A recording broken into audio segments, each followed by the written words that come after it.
Okay, I think we're ready to start. Thank you everyone for coming. It's really exciting to introduce what is the first jury in translation we've ever hosted at the AA. And to start this project, which is a much wider project called Architecture and Translation, we thought it was fitting to start with Mandarin since I think Chinese-speaking students are the largest demographic of our whole student body. And I think the project as a whole, Architecture and Translation, is here to celebrate the wealth embedded in different languages. So to identify terms from other languages that can actually expand our architectural vocabulary and change how we talk about architecture in a much more global and diverse way. So I'm delighted that so many people are here, and we have a great range of projects from across the school being presented, and we have an amazing panel of jurors as well, and two translators who will be live translating from Mandarin to English. So the English presentations won't be translated, but they're keeping notes of which words don't directly translate or could be expressed in a different way in Mandarin. And then at the end of the afternoon, we'll have a discussion which they'll join to highlight which of those terms. So just to briefly tell you who's presenting and who's on the panel. The presenters start, again, apologize if I mispronounce your name. I have a complicated name too. But it starts with Peng Yu from Projective Cities, then Dai Zhong from Experimental 4, Alan from SED, Sustainable Environmental Design, Elliot and Margarita from Experimental 18. Unfortunately, Ki from first year is unable to make it, but she wishes she'd be here, and hopefully we'll do more of these. And then it's followed by Jing Chao from Housing and Urbanism, and then Carson from Diploma 3. And then on the panel with us today are Chris Lee from Siri Architects, who also studied here and taught here, Jazzy from London School of Economics, who's an anthropologist, and Lee from Foster and Partners, as well as Kishan, who are very excited are joining us. They're also AA alumni, and so know the school, but also coming at it from the world of practice, where they've worked on lots of projects in China. And then Doreen and Mark Morris, who teach here and kind of understand like how all these projects are situated within the context of the AA. And of course, Cyan, who helped me organize this feat very quickly, and together with the AA Chinese alumni group have organized the Lunar New Year celebration that will take place after the jury. So I hope you'll all stick around for that as well. So without further ado, please join me in welcoming Peng Yu to present the project. Hi, thank you. I'm Peng Yu Chen from Projective Cities. Today I'm gonna present my design research part from my dissertation. It's still in progress. I will present my project in English, but I would love to have discussions and critiques in Chinese. Sorry, I can't present it in Chinese.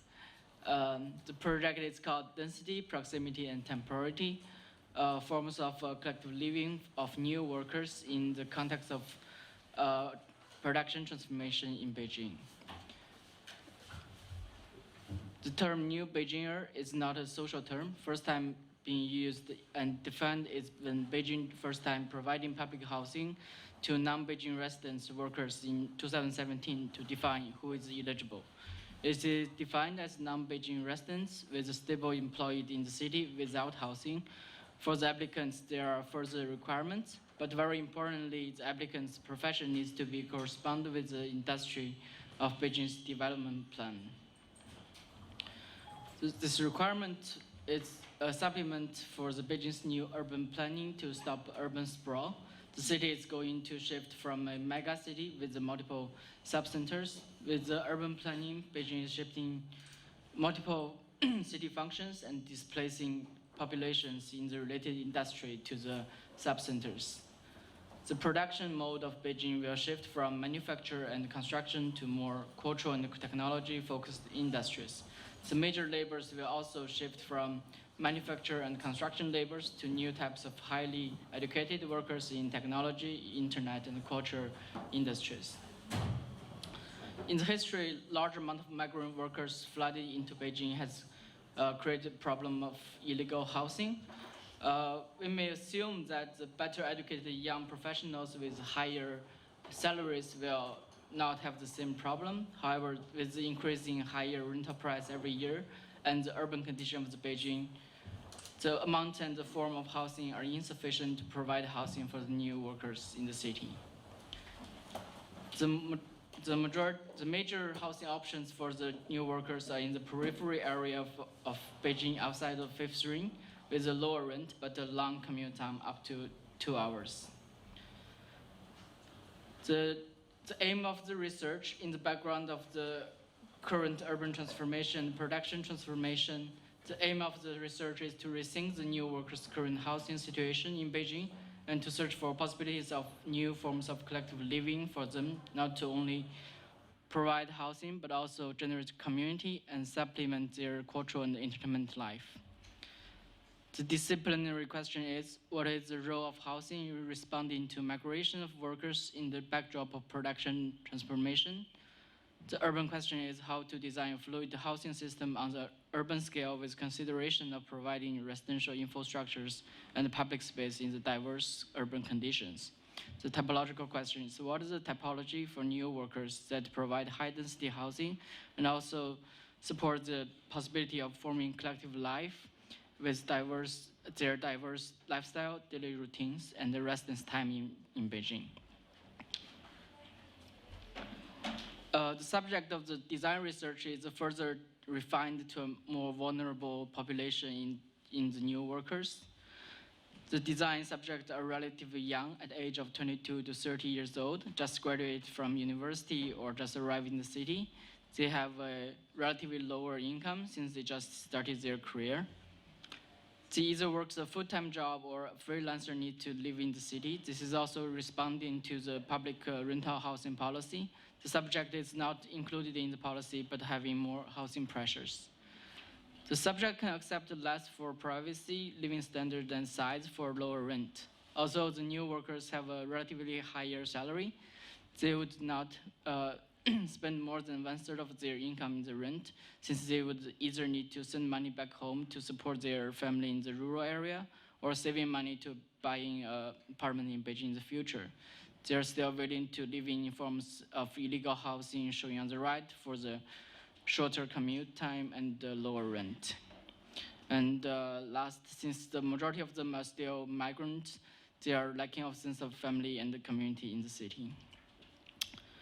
This is design research. Different from the community-led collective living cases, the subjects are more atomized, move frequently in the city due to job changes or decided to leave the city. The design is not trying to design a community of certain number of inhabitants, but construct a more loose and fluid form of collective living for the inhabitants on multiple scales to suit their diverse daily routine interests and residence time.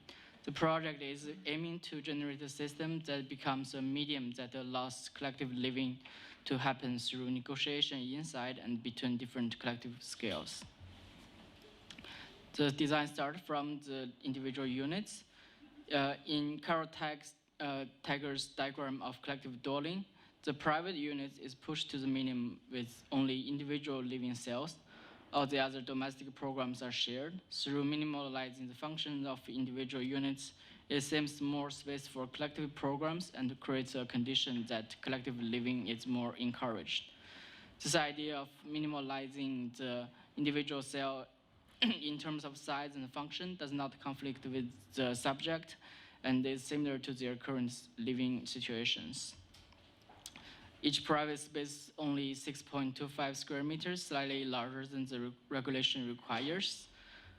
But the inhabitants still have a little bit of freedom to arrange the furniture inside. And each individual unit also has a part of flexible space that allows the negotiation between the inhabitants to happen. The flexible space has a privacy device like curtains and sliding doors that they can decide whether to open to the community or share one's flexible space entirely with others. The light frame system provides a structure for private devices and possibilities of different configurations of sharing. there. At first, the inhabitant will have the both space closed. They can start to making connections and sharing activities in the communal space. The communal space becomes an extension of the flexible space. As the inhabitants start to getting familiar with each other, they can start to sharing their flexible space by opening up their units or replacing their panels, separating their units with sliding doors or curtains. With different configurations of private units connecting together, the inhabitants already start to form smaller groups and different form of sharing. On a larger collective scale, the configurations of smaller groups are being fitted into the larger frame. This is inspired by Ivan Leonidov's linear city. So each frame will have a similar texture of individual units and similar density of the inhabitants. But each frame is programmed with different activities. They are not domestic programs, but cultural and entertainment activity to supplement their life. The domestic programs are more considered as facilities outside of the frame unit. The grouping of individual units and the inhabitants are not limited to structure. It provides the opportunity for the groups to decide whether they want to be an enclosed community or making connections with the adjacent groups. The groups are further connected together to a larger scale by the facility cores. To a larger scale, on the urban scale, the topology of the building and the connections with the public are decided by the location of the site and the context of the urban scale. In 2017, Beijing published the policy for using rural construction land for rental housing development to provide housing in the city. I mapped the sites that are approved based on the transportation infrastructure. I further divided the sites to 4 types and selected one from each category at the start to experiment on urban strategies. Each site is different in residential density, public residential facilities, and the proximity to working areas in the city. For example, Site 1 is more in the center of the city, near the third ring of Beijing, heavy residential areas, and a close proximity to working spaces. Site 4 is outside of the sixth ring with some residential buildings of the village, not much residential facilities. The urban strategy will be very different. The urban strategy for Site 1 is to create a more fluid and more enclosed relationship of the community inside of the building and has the public programs separated from the building. Since they're in the city, they do not need much residential-oriented facilities to support their life. But for Site 4, it needs more to provide more residential, public, and commercial facilities. It is also more encouraging the public to enter the building, to having a closer connection with the inhabitants' life in the building. From Site 1 to 4, the proximity of the city gets smaller in order to generate an equal and fluid system across the city, besides from the supplement of residential-oriented facilities and the ratio of density of collective space to residential space. To create this equality negotiation between density, proximity, and collectivity is essential to provide a fluid system for new workers to moving around in the city and to change to their working area. Thank you. This is my design research so far.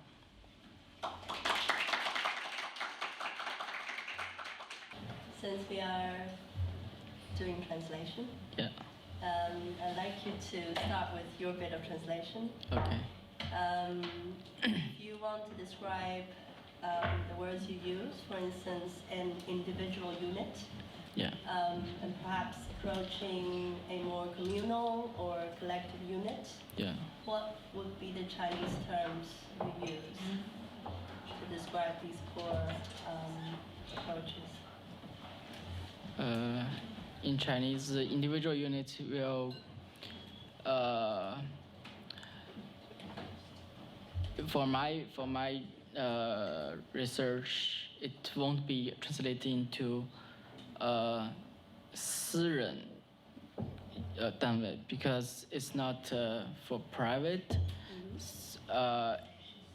You actually don't own this unit. It's you're temporarily living inside of the units, and also these individual units are composed with the private part and the flexible part. So yeah, it will be more translated into 个人房间、个人单元。 The Chinese means private part, private unit. Collective part. 集体的、共同的。我觉得其实中文里，我觉得其实中文会比英语更加的模糊一些。 Chinese is more vague than English in this context. 一般我们说 communal 或者说 public 都会translate 成公共的，就是公共空间。就我们不会说特别去区分说，我们会有一个社区空间。社区空间一般会理解成在小区里或者什么，都是就是也是可以被外面的人用的。比如说我们在小区里，我们是可以进到别人的小区里的公园里啊，或者说甚至他们的什么老年活动中心里边去的。所以说，我觉得这个 communal 和 public 在中文里没有特别的 separate。We have quite sort of almost the same equivalence in Chinese. As well.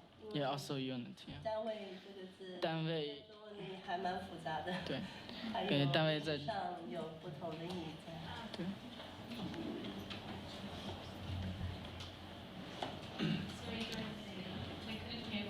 Oh yeah.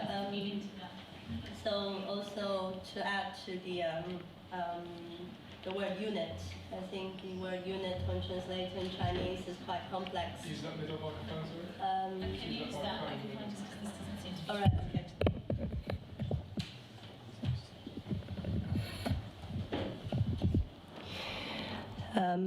Okay. Yeah, I can hear.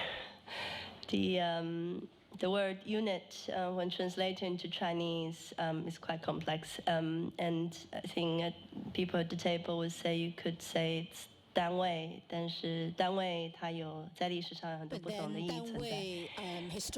historically has a lot of different meanings. In those terms, actually already assume some kind of collectiveness, some kind of communalness, something more than the individual. So I think your response was quite smart in saying that it's actually there's no direct translation from the word unit as the way you use it, and the Chinese term unit as in 单位. Like you will be able to use it, but then you can take advantage of the fact that 单位 actually is not strictly an individual thing. 单位is already something, a compound. I think that's quite an interesting starting point. 另外一个可以加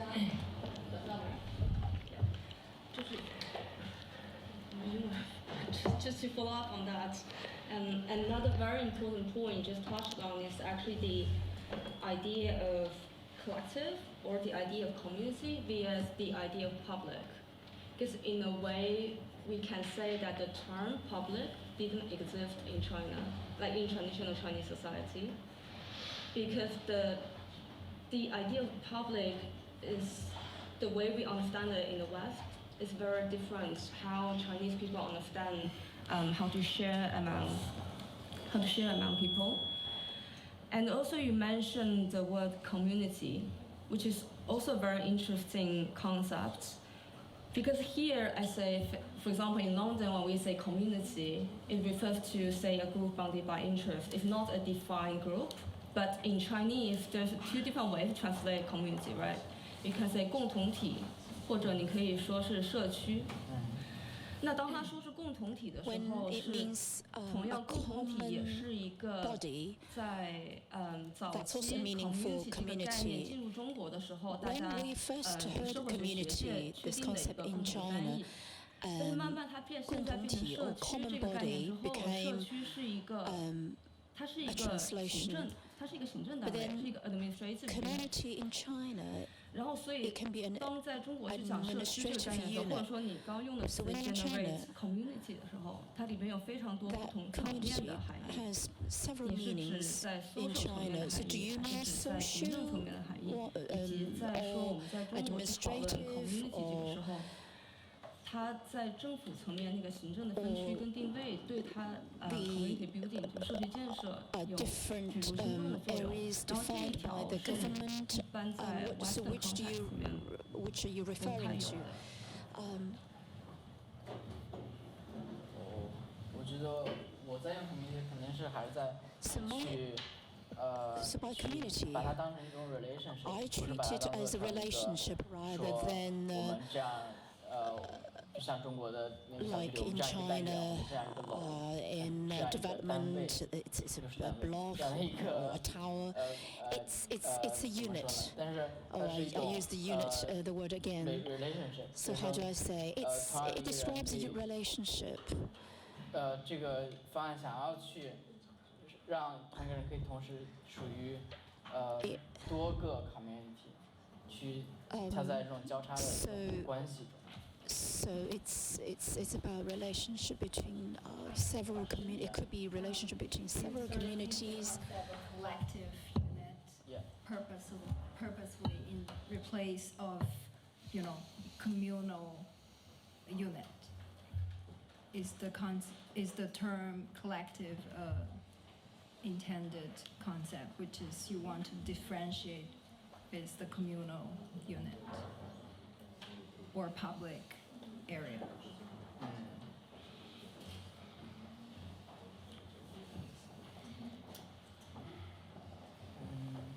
I don't know. For me， 我觉得这个 communal 和 collective 是有一定的区 The 别 right, 的。 I 我觉 think 得 to me the communal and 是 collective, 吧？反正我理解是这样，我理解 these 是 two words they have collective 是一 differences. 个更大的 Collective, I think it's 东西 more communal， general, 或 it's 者说 community wider than community. 一个 collective 可以包含 Collective can multiple include community。 multiple communities. As I understand. How do you answer? I feel actually in your presentation they sound interchangeable. Interchangeable. In your presentation. Yeah. Just my own interpretation of like the differences. That's a very difficult question, by the way. My own understanding is collective is a bit more normative, defined by say certain institutional framework. For example, in Danwei, I would call it a collective, but the contemporary 社区, I would call it communal. That's like only my understanding. So your project is intended to build a collective living, Yeah. which fostered a community. But also another very simple question, just to clarify, are the unit, the individual unit, are only for, bachelors, single people, or it's also for family, like a household of 3? A lot of new migrants in Beijing are actually migrating with their children as well. So when I was looking at the space for the individual units, it's quite small for a family. Can you explain this information? But according to my research, majority of the workers or the young workers in Beijing are singles or couples. They're not family with children. So this design is for not really for family, but for single couple. Okay. Inhabitants. Yeah, that's why it's. And is it for certain, social class, or it's sort of wants to break down the class boundaries, or is it, for certain social class, certain types of workers? Yeah. I think I have explained it in the beginning. It's for very specific young, high educated workers in Beijing. and there are many social issues with long working hours in Beijing for those workers.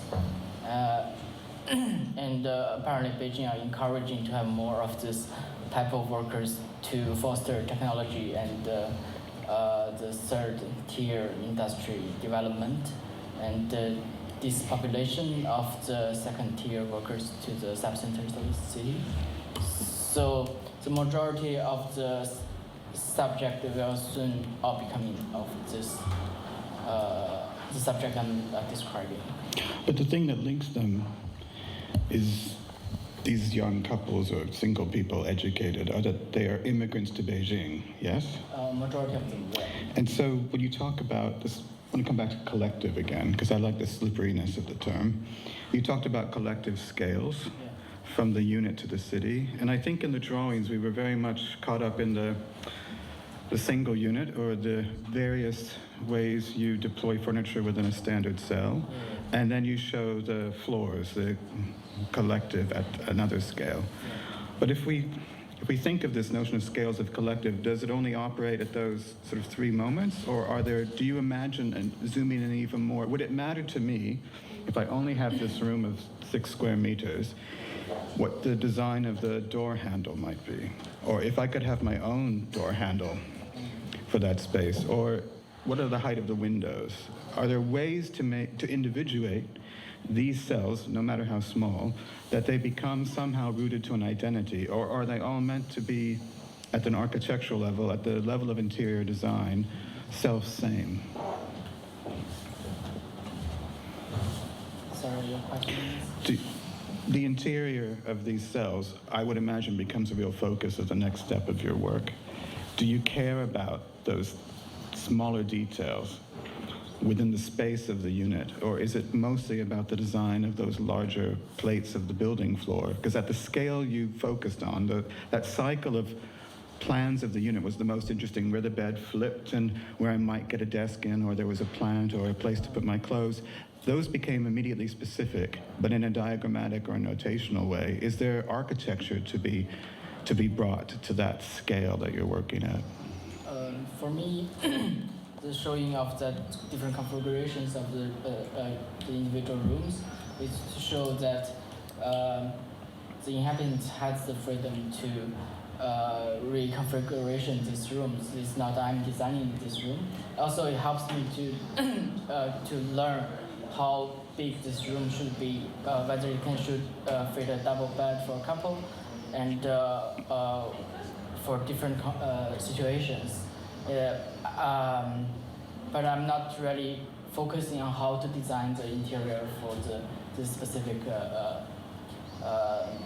subject, but the relationship that this kind of units and the flexible units can provide to foster the relationship between different individuals on multiple scale, in between units, in between multiple units, and on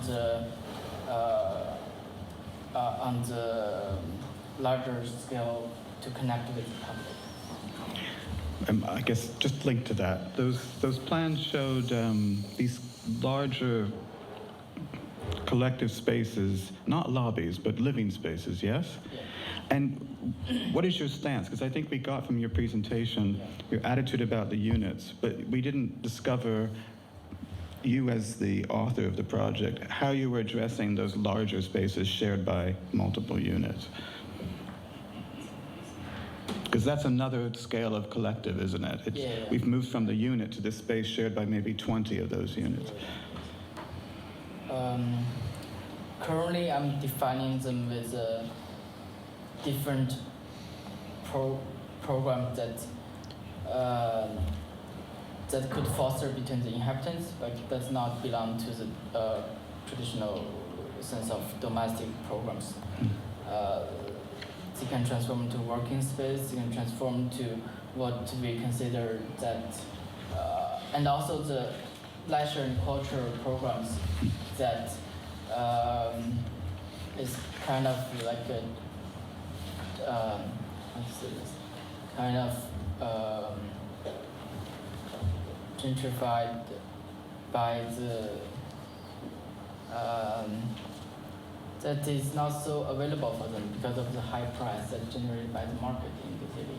And also since they are living very far from the we see intermental culture areas in the city, so this becomes a supplement that we're never zero in the city to provide culture and leisure life. Also it becomes a connector between the markets. I mean, just back to this notion of scale, that would seem one of the most interesting scales, that pivot between these, what we'll still call family units, and this larger city engagement. I think that's an interesting next chapter you'll probably have with the project. My lacking point. Yeah. First of all, I just want to say that I can speak English, but to match the theme, I think I'll try to speak as much Mandarin as possible. I think everybody should do that. Otherwise, I think the translator will feel super bored. So I think yeah, that's for everybody's benefit. So from now on, I will try to speak as much Mandarin as possible. 那么我觉得你的设计呢是延展性非常强。 Regarding your design and in your study, in your project, there are different definitions. But to me, when we start a project, lots of architects would fall into a trap because design, architecture is a very interesting, exciting, and very fast moving. This will affect your early or preliminary study, which may not be sufficient.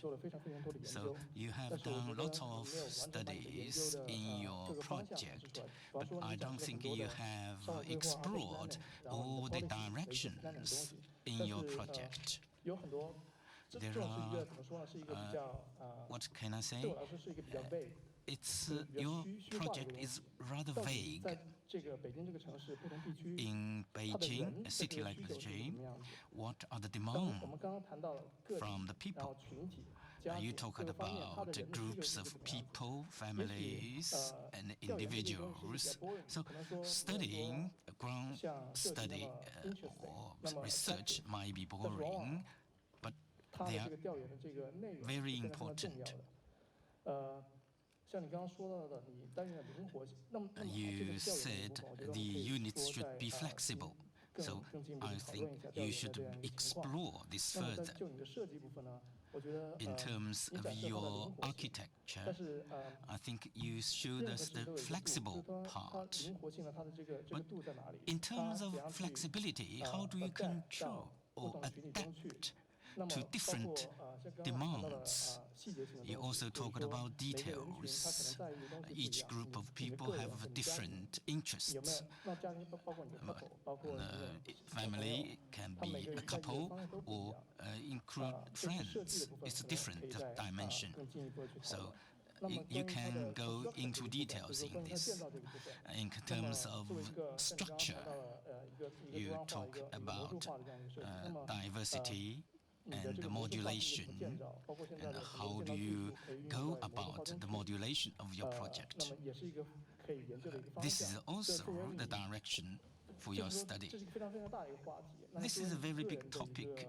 Personally, I think it can be your personal interest. You have to look orientate it, or you have to, probably you can explain it to us. I think I'm more interested in how to create a space which can be shared among people, between people. And this is slightly different from our conventional sense of this sharing. You can say it is a family space, domesticate, but it's not in the strictly speaking like, for example, the student apartments on one floor. This is like a communal area. This is in between the family and these two. I hope I can achieve a new spatial relationship between the two, and how to adapt to different demands of individuals to make it more affordable and cheaper. So I'm more focused on the space arrangement. Okay, maybe my turn. I think you're put almost in a very impossible and difficult task. But I think it's great that we are talking about in a forum like this. And I think, as Maria has pointed out when we first started, is that when we begin to compare languages and we look at what are the gaps of misunderstanding or not understanding certain terms, I think it illuminates the discourse, whether the discourse is through the Chinese perspective or, let's say, Western or Eurocentric perspective. So my question to you is, having been put in this position, would you re-question some of the research pedagogy that you've been asked, that you've been put through in the course? Because it seems to me, for us to have a fruitful discussion, almost inevitably we should have defined certain words, because certain words then create certain concepts, certain concepts opens up certain discourse, and hopefully certain discourse builds on certain knowledge, right? And within that built knowledge, then we begin to question how in which it challenges the received knowledge of Western-centric knowledge versus one which is a Chinese-centric knowledge. So would you reframe your research pedagogy instead of perhaps looking at the urban question, the typological question, and the housing question? I think there were 3 questions. Yeah. Would you perhaps put up, let's say, concepts of community in Chinese terms and concepts of community in the current term that you discussed? Do you think that's something productive?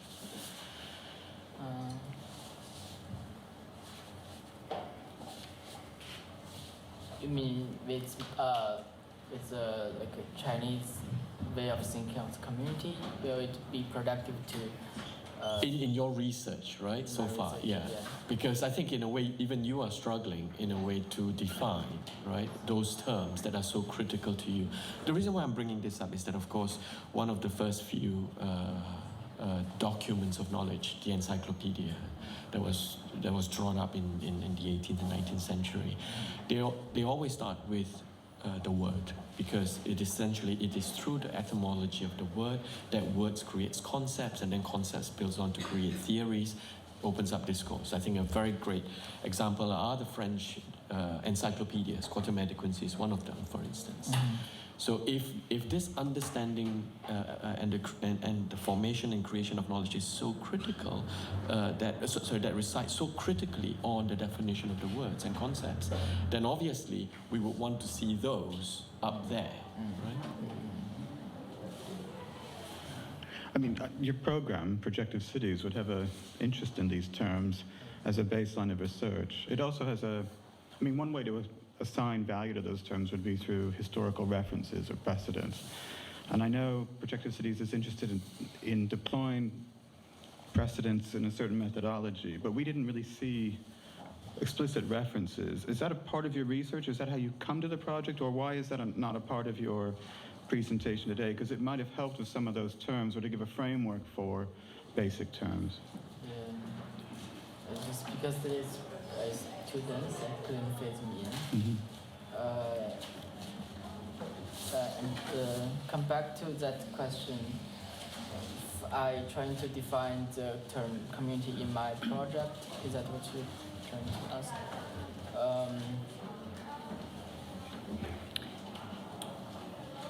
May I jump in? Yeah. I have listened to your opinions and comments. I'm also very interested in what kind of research you have done.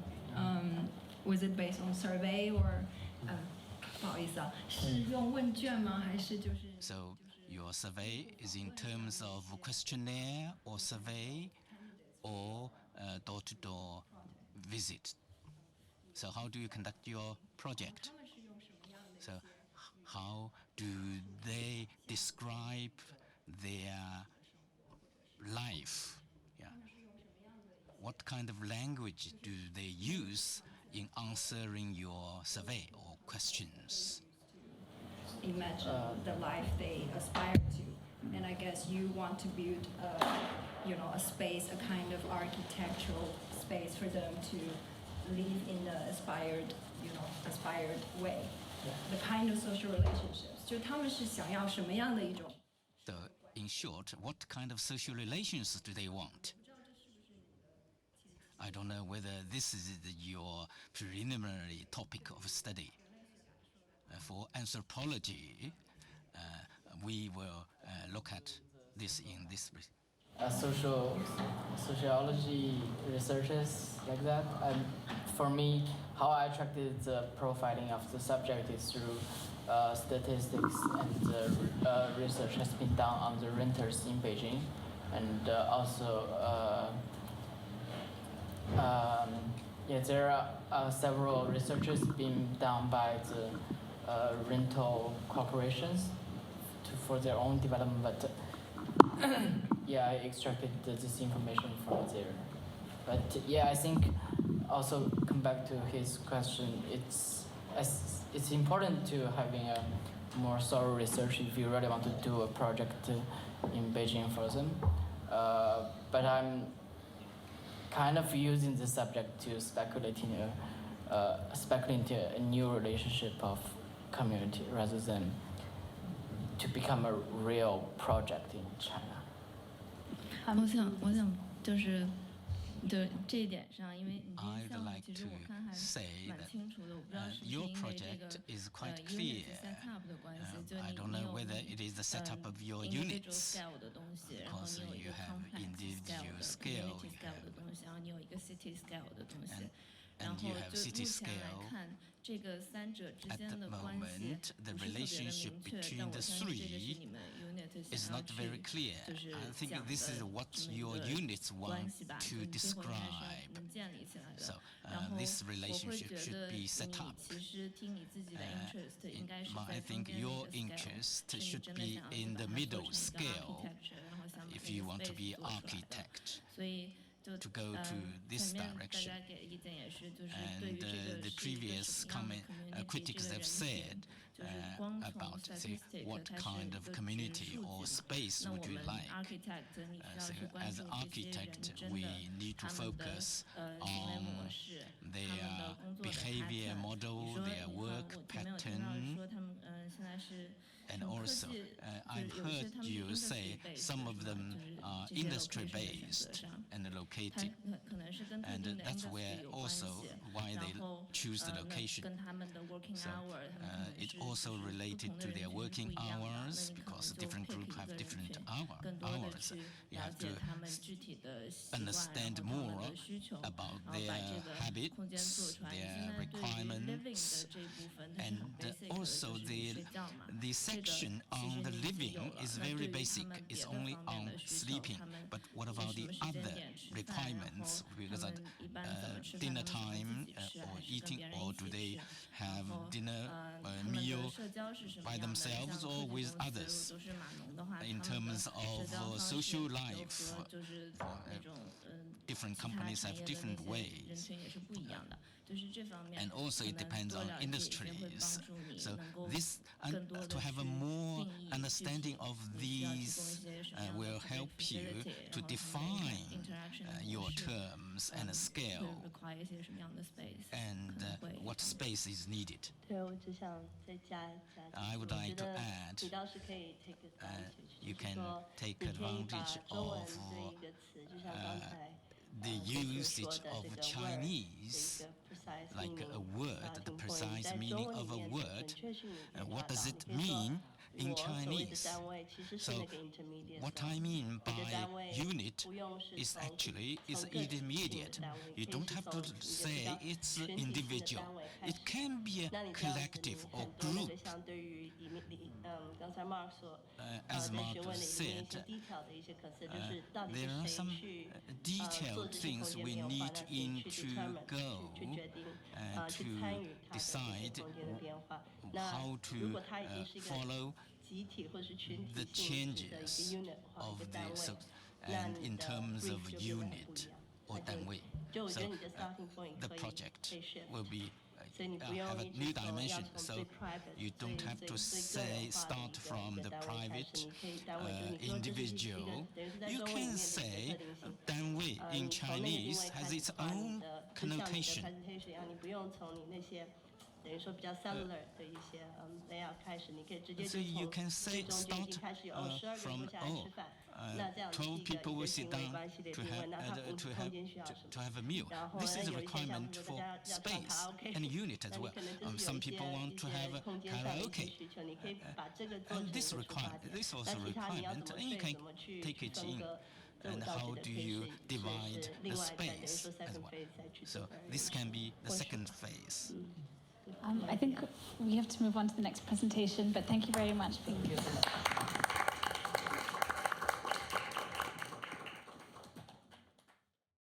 Hello, I'm Tajong from Experimenter 4. And basically, our unit is based on the testing and exploring new material for architecture. So I'm going to present my project by Past Landscapes, a moving life in English. So I don't speak Chinese, but happy to get some answer using Chinese. Actually, our units start the project by using case study. So my case study is pavilion called Need Candela, designed by Zaha and ETH.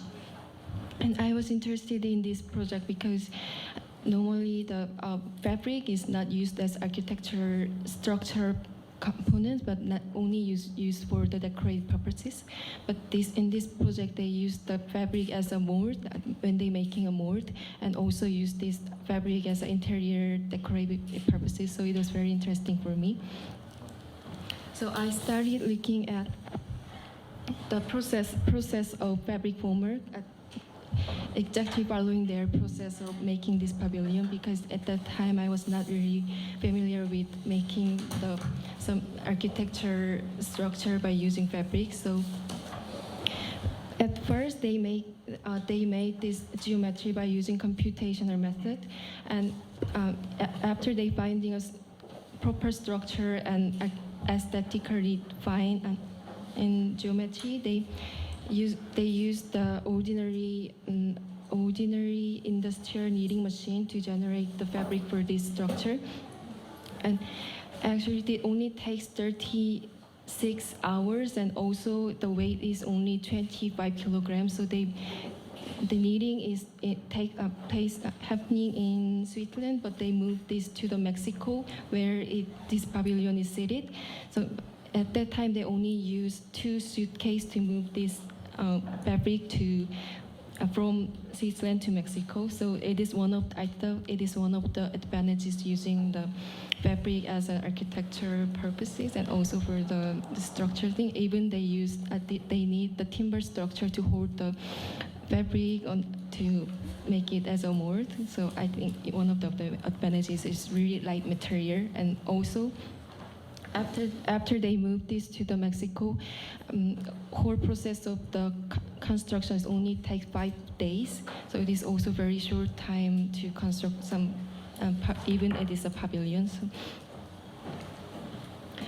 So after that, basically normally when people use fabric as architectural purposes, they use it only as a mold, but they put some pattern on the fabric, and they leave that as a decorative purposes inside interior for the interior. So I think it is also interesting point from my case study.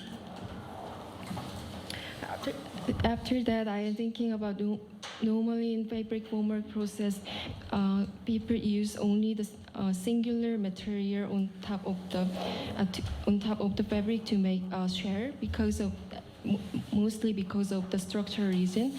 But I am thinking about how can I put from opaque to transparent gradient material on top of the fabric formwork. That is gonna be really interesting to give some spatial diversity to inside from the inside the chair. So I tested this opaque to transparent material by using concrete and resin. After that, we went to Shanghai, which is our site, and from there I found that fabric waste in Shanghai is really, they have a lot of fabric waste, and also the fabric waste is usually processed in landfill site, but and also in Shanghai government was operating 7 landfill sites in Shanghai, but in 2017 they decided to close 2 landfill sites in Shanghai. So now there is a lack of landfill site to process the fabric waste. So I decided to use reuse fabric for my project. When I'm searching for the fabric reuse, mostly the majority of fabric is reuse is just fabric. The coats or fabric is served, reuse of the fabric is served, and also the fiber recycling. So I am trying to more focus on the fabric reuse and also the fiber recycling. And one of the issue in Shanghai is a lot of construction sites is waiting for the permission from the Shanghai government, and normally it takes more than a minimum on a year, and if it is longer than that, it takes 5 years to get some permission from the Shanghai government to build new building on the site. So rather than left that at empty site, I decided to create some new space for the public and also for the private on the site, and also that's gonna be temporary because the site the duration of using site is limited because the new building will come soon. And also I think it is good. Nice to use the fabric to make a temporary structure, because by using the fabric is really easy, faster than also light material. So after that, I am looking at how to use the slope on top, and also I am trying to make a private space like a residential accommodation beneath the chair structure, and also utilize the chair on top by using the slope thing. So I am looking at this study, and I came up with the basic module. I can assemble it depending on the size of the construction site. So these are all the basic module I can assemble it later. After that, depending on the size of the site, I am trying to make it assemble to make more bigger space, and also to achieve more spatial diversity. Because all of the modules sharing same curve, and also they have different opening to other sides. So I think I can assemble it, and also to achieve bigger space.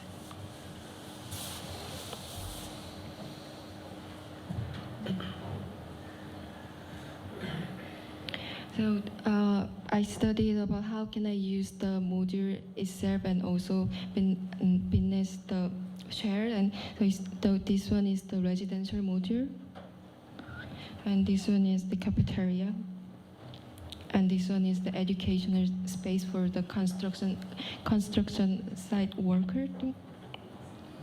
Oh, this is the culture area, and currently I am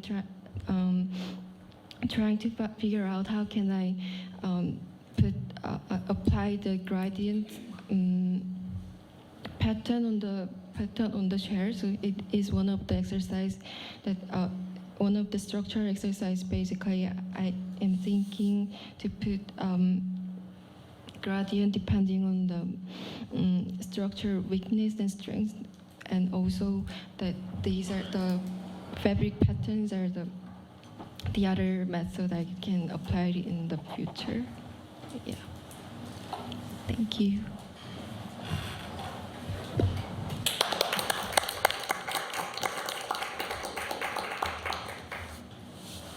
Can we have a look? Just wanna...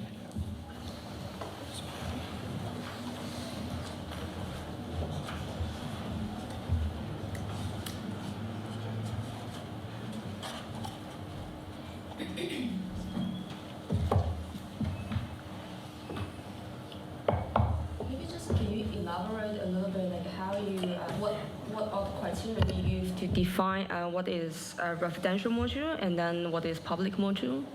Actually, it's still in the progress to define how can I use the module itself. So how can I use the module itself? So basically, the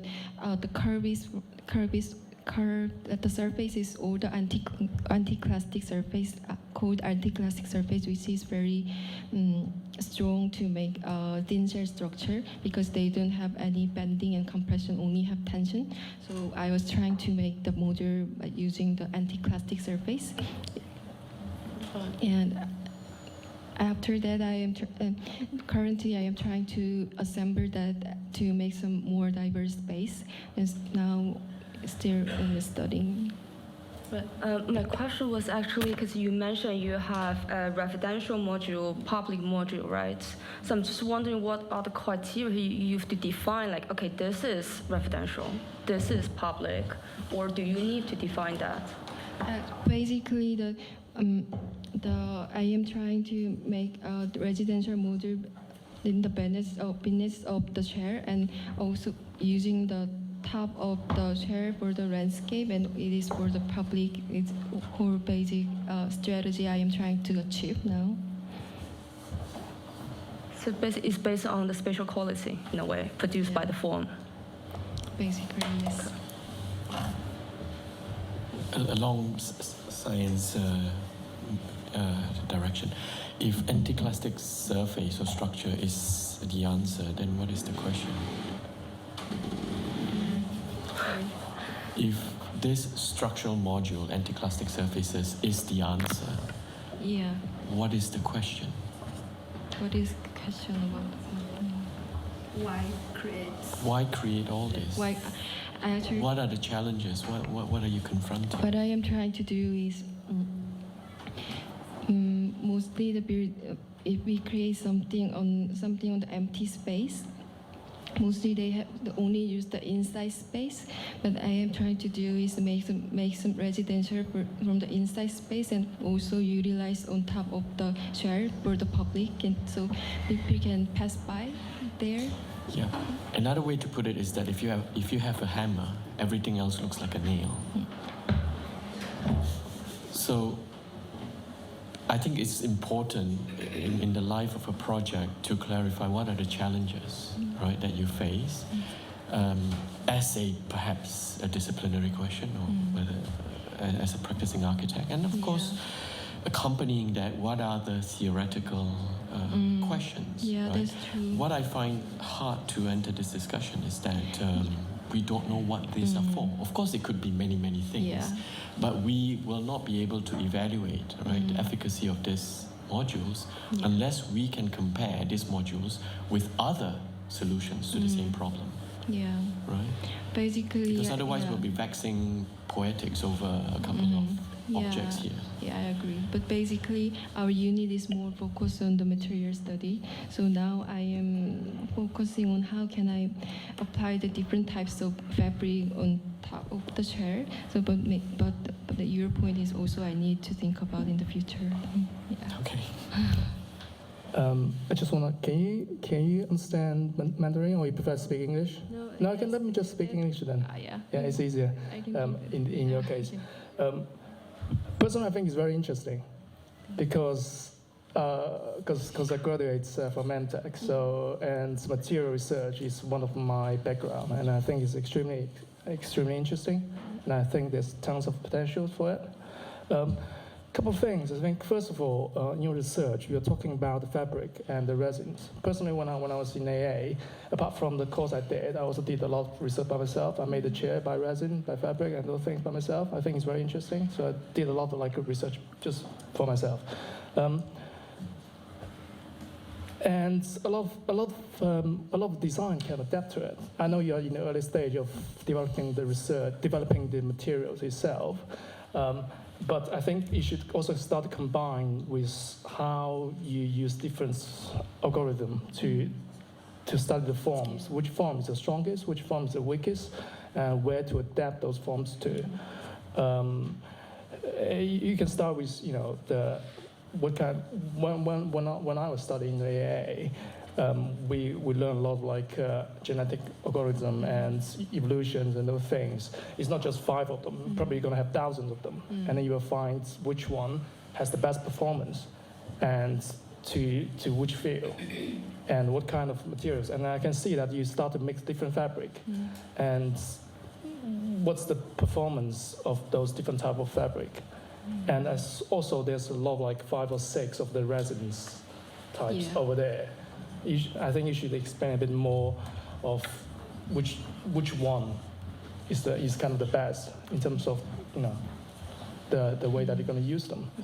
And when you go to the next step, I'm just talking about the next step for a study. When you go to the next step, because luckily we use we use the genetic algorithm within the project recently.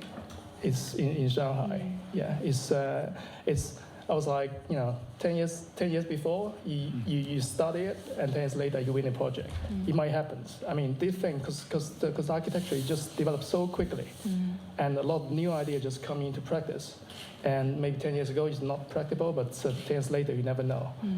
And then I think, after you study about the form, you can study about the environmentals. Yeah, what kind of, when you start to adapt this material study into buildings, they will have different performance, and then they will react to different environments. Heat, wind, sun, water, all those things will come into it. And it's a matter of how you use it, because what you're using now is very general property research. But I think there's a potential that you can use your research in the future. But you just need to find a way, because this thing is just, because when I studied, what I did is just go back to 10 years ago, and I was in AA. My thesis 90% is about research. It's about how to transform noise to a usable energy, and so it's I mean, there's a lot of way that you can adapt your research to the real project.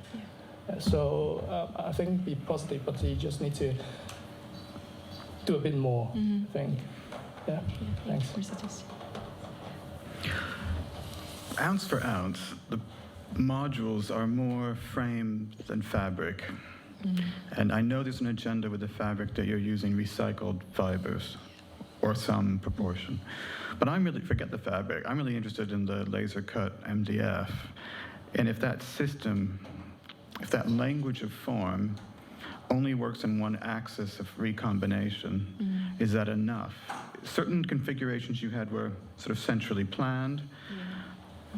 One tipped one of those, so I know you're thinking in the direction, but my guess is if this is going to be so heavily weighted toward the frame, then the frame wants to do as many possible things as it could, so that you have in that set of 5 many possibilities of aggregation. So I'm wondering, as you set about questioning the frame, whether it's too heavy-handed or whether you evacuate some material, or what is the minimal amount of frame you need to still make the fabric do what you want it to do. Do you also interrogate its compatibility in 3 dimensions as potential pieces of a much larger assembly? Is it only 4, or could there be a 16 module building out of your components? How far do you want this to go? Actually, I didn't think about that before, but we need to think about that from now on. Yeah. But for now, they align like trains on a track, right? But there might be other possibilities or tangent moments that you have so much area given over to the frame, you could imagine as a next step of research. Because I know my guess is you're so here that the frame is secondary for now, but I might equate them, or I might even advance the frame for a while of your research and then come back to the best attack in terms of the textile.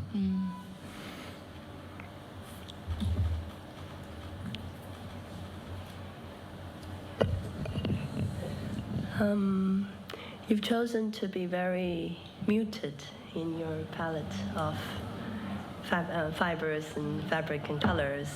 But then you've shown photos of the recycled fabric being really colorful. And I think there's an opportunity to all these comments to push towards research and the relation between frame and the fabric. It's really crucial. But it's also a cultural sign. So it's something about the way you weave it. It's not purely about the technical performance of it, both in negative and positive ways, but it also creates a language of how it communicates, and also maybe it starts to relate to how you decide how the space is being used and how people anticipate their behavior within the spaces. I think you can be quite actual in really collecting particular fabric. Also, when you're dealing with recycled fabric, they sometimes come from eras, bygone eras, like the technique of producing those cloths has already disappeared. Maybe a particular dyeing technology or particular weaving technology or manual, which they no longer produce. And if those features can somehow be, in a way, traced and start to speak certain ways, and also fabric is never just, let's say, a floppy sample. It sort of wraps around bodies, like you imagine it wrapped around pillows, that people put their heads on, or duvets or curtains, that wraps around negative holes and walls. And sometimes it drapes around lanterns, etc. So they are things that the fabric sort of engages as positive, negative volume, which can also become part of your story. I think that would be very exciting. Yeah. Like a tartan. Yeah. And the underneath of it.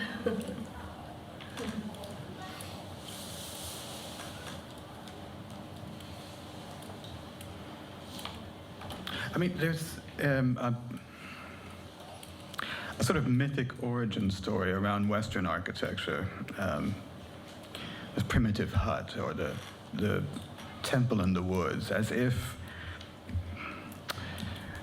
prehistory Grecian architecture just happened in the woods. Trees grew like a colonnade. Things started to thatch over, and you get this vision of, from nature, suddenly, something that begins to look like a Grecian temple. And then there's this other postulate that's just complete crazy fantasy. The real fantasy is in the world of Semper, and that it's textiles, and it's bringing together a frame, and that the wall begins as fabric and only solidifies as something else much later in history. So I wonder, is there a parallel mythic origin tradition of architecture in China that's different from a sort of Loge primitive hut, or different from Semper's fantasy of a Tahitian hut? Is there something about where does architecture begin in its own historical narrative? It must be. Got tents, right? Got tents. You can watch lots of contemporary Chinese films. Oh. That's where you find the ends. Yeah.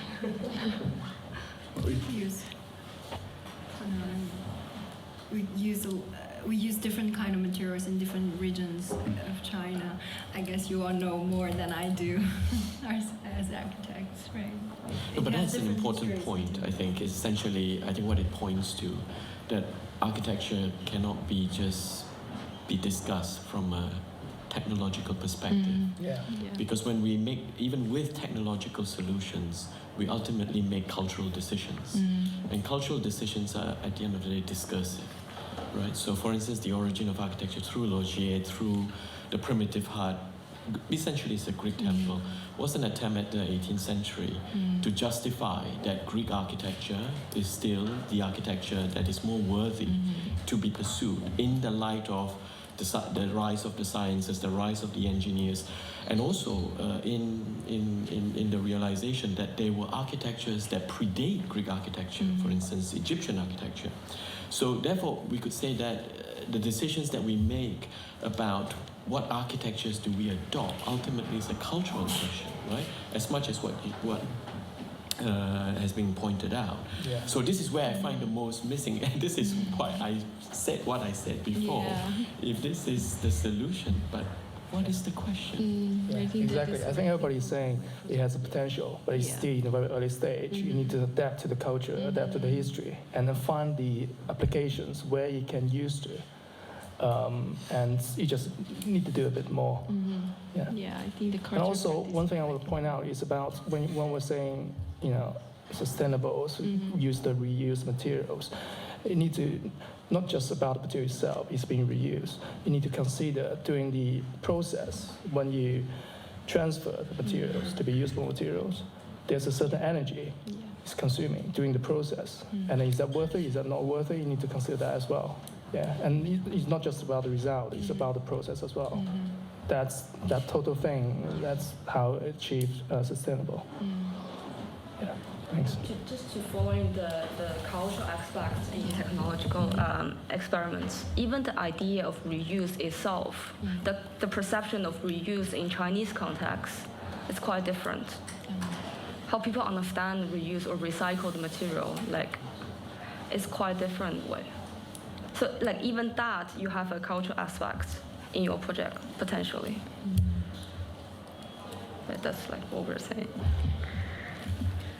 I like the translucency of the material, but I don't know, does it bring anything to, I think you need a more clear brief just to help yourself, whether the property of this material, what does it give you? Why is it better than other translucent material? You were talking about something that's inside, outside space. I think you're missing the brief, and but I do like the look of it. I think we have to move on, but thank you very much.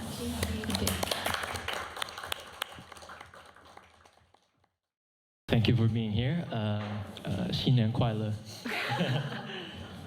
So I'm from the postgrad program, Sustainable Environmental Design.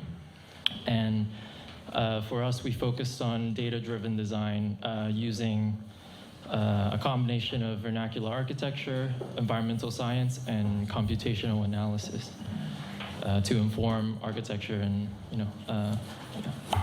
and just a little bit about Hong Kong as a context. Yeah, so my project is about passive cooling for high-rise in Hong Kong. And in the context of Hong Kong, it is located on the northern coastline of the South China Sea. It's a small territory, consists of multiple islands with mountainous terrains, and it is considered hot and humid subtropical climate. And Hong Kong is a highly humid place all year round, and it rains a lot during the summer period. And due to the high amount of water in the air, evaporative cooling through the skin becomes very difficult, especially when temperature is really high. So providing air movement and having a porous building envelope is extremely important for maintaining thermal comfort in the summer period. And some buildings in Hong Kong, especially the older constructions the newer constructions are tightly sealed with, which have condensation and molding, and in Hong Kong it's commonly known as wall sweating. And Hong Kong is also known for its highly dense urban fabric in a very small landmass. In terms of urban population, it's twice as dense than New York City, 4 times denser than London. And to accommodate the growing density, vertical living becomes a necessity. More than 96% of Hong Kong residents lives in high-rise apartment with an average building height of 150 meters, which is around 40 stories tall, making it one of the most common building typology. However, these vertical extrusions often sacrifice quality of life and neglect environmental considerations.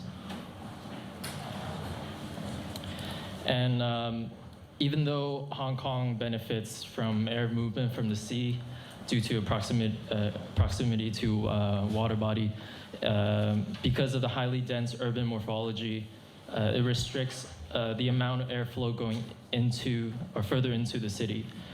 This leads to rising temperature and increase in urban heat island effect, and also very poor air quality due to the lack of removal of pollutants. And this is commonly known as the wall effect in Hong Kong. And there's also another phenomenon in Hong Kong called the indoor jacket, where even during a hot summer day, 35 degrees outside, people tend to carry lightweight jackets with them because indoor spaces tend to be extremely over-conditioned. So it kind of alludes to the problem of over-reliance on energy consumption.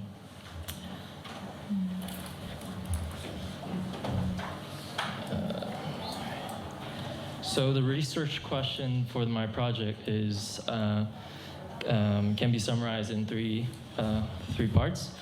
Can thermal comfort period be extended without the use of mechanical cooling in a hot and humid climate?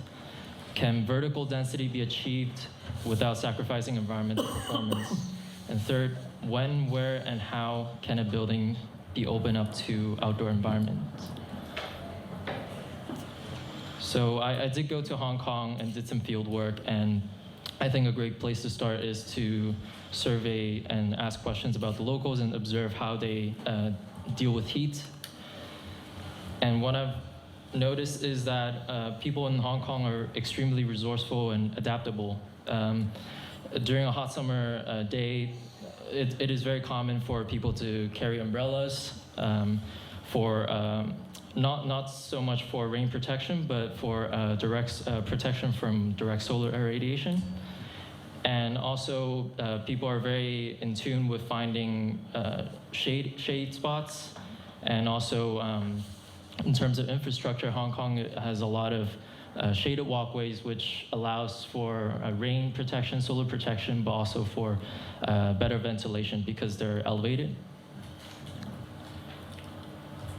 And I'm also extremely curious and interested in how Hong Kong use or adapt their outdoor spaces and turn them into their own. And it seems that there's a tendency in Hong Kong where people are able to turn informal spaces into functional spaces, such as corridors or bridges.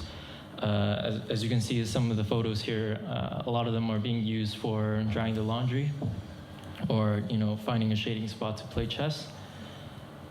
So learning a little bit from the climate, in order to reduce the amount of energy consumption, it is important to investigate how we can cool buildings and cool the city passively. So based on the climate, there are 3 key environmental considerations that are extremely relevant and effective in a climate like Hong Kong. So the first one is solar protection, because Hong Kong has a very high amount of direct solar radiation and also diffuse. And also the solar angle is extremely high, so having external protection for the building is extremely important. Thermal buffering. So Hong Kong is a challenging climate with humidity and also high temperature, so The building needs to be insulated for, especially the horizontal surfaces for direct solar radiation. So green roofs might be a good solution, but at the same time, the building also needs to be porous to prevent condensation and molding. And third is ventilation control. So how can we take advantage of natural ventilation to better cool the indoor climate? And I made a series of what-if diagrams that are explorative and conceptual, which aims to challenge the conventional approach to Hong Kong tower design. So the first one is, what if indoor spaces can be free running for most of the year? So currently, a lot of the typical Hong Kong towers, the newly constructed ones, they tend to be enclosed, and the corridor, the elevator, everything is air conditioned. So what if the future tower design in Hong Kong can move to mixed mode? So maybe it's partially open to the outdoor environment and partially closed depending on the season, or can it be free running at all? What if we open up the building to the outdoor environment? So on a vertical level and also on a horizontal level, can we maybe open up the atrium, open up the core to the outdoor environment, and can we segment the tower volume to allow more airflow into the city, not just providing ventilation for the building, but also contributing, providing more ventilation for the inner city? And can buildings, what if buildings are more than just built structure, but also living and breathing organisms? So how can we add, contribute a little bit more and add a bit of life in the vertical living? So for this project, I chose my site in Sham Shui Po, which is northwest of the Kowloon Peninsula, as a testing ground. And here's my site, which is along the Victoria Harbor. And there's actually already an existing proposal. It's a building 100 meters, and as you can see, it's very close to the adjacent building, so it pays very little attention to overshadowing or obstruction to the neighboring building. And also the buildings are very compact and smooth, so very little overhangs or solar protections being provided. And the current proposal is a fully glazed building.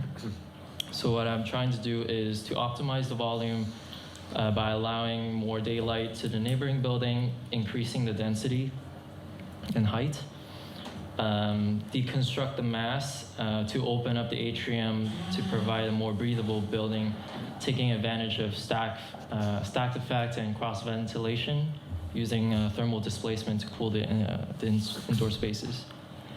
And then also shifting the floor plans to provide self-shading. This also doubles as a private terrace. And then new pedestrian access for the ground level. And then ultimately to create a vertical neighborhood that each volume has its own unique character. A little bit about the analytical work is that I perform is to prove that the design can be performed well in this climate. So the first thing is solar protection. So I did a irradiation mapping on vertical facades. The goal of this analysis is to see if it's possible to reduce solar radiation through modifying the building form. This means that the simple idea of self-shading can reduce thermal exposure to the sun, which will minimize overheating and lower cooling loads. And then next is wind analysis is performed on the proposed tower. Various gap distance are tested, and the goal is to improve air movement within the building, but also on an urban level, providing a wide range of outdoor conditions with various degree of wind protection and also wind exposure. Allowing this flexibility can allow for a wider range of public activities and also programs to be placed. The next thing is with a very high elevation and extrusion, there's a problem of downdraft. So to minimize that and to create a more comfortable microclimate for the balconies, the push and pull effect also helps reduce the wind speed on a higher level, higher elevation compared to a smooth surface. And also thermal performance is conducted.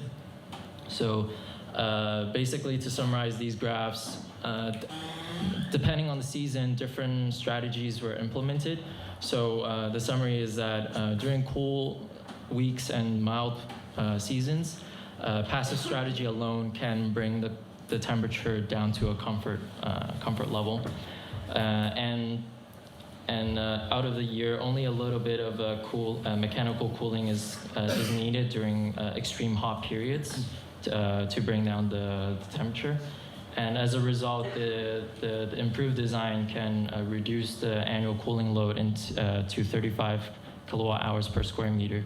And just as a comparison, as a typical household in Hong Kong has a cooling demand of 137 kilowatt hours per square meter. And the design vision is to, in terms of unit types,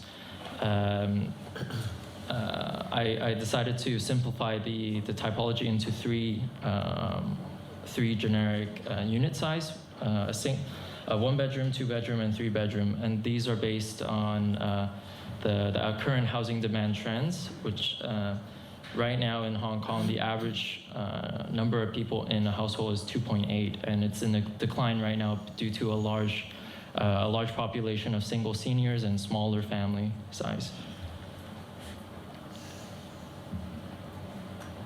And the idea of a vertical neighborhood is that every 10 stories forms a cluster, and within that there's 8 residential floors and 2 floors of shared spaces. And in terms of material use, the building will mainly be using reinforced concrete for structural reasons, but I'll also be using CLT, cross-laminated timber, to help offset some of the embodied carbon energy. Because timber has the ability to store carbon, it's fire resistant and easy to construct offsite. So it's a good material to supplement with. And in terms of programs and activities, there are 3 categories that I have identified. There's outdoor, which is they're mostly green spaces. Indoor shared amenities. These are spaces that can be in mixed mode and also free running.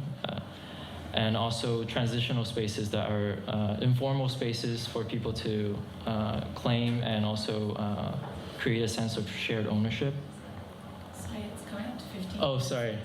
It's a few more slides. Yeah, this is the last slide. So the whole concept behind the design intention is to create a tower that can be adaptive to all seasons and support outdoor activities and all year round.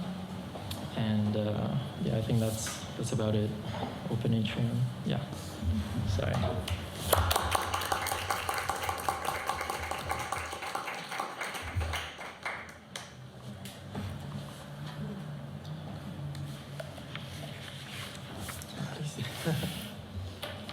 Maybe just to follow up the, sorry, do you want us to respond in Mandarin or in English? Yeah, Mandarin's fine. Yeah. Right. You can understand Mandarin, right? Yeah. Okay. 那就其实刚好是顺着上一个 presentation 大家讨论到的一个问题，就是关于 technology experiment。 Based on the last presentation, 我的一个问题是，我可能想 take a side. my question is, I might take a side away to challenge you. In your research about climate condition, Yeah, please. So basically, how does the climate condition you observed actually produce a particular way of life in Hong Kong?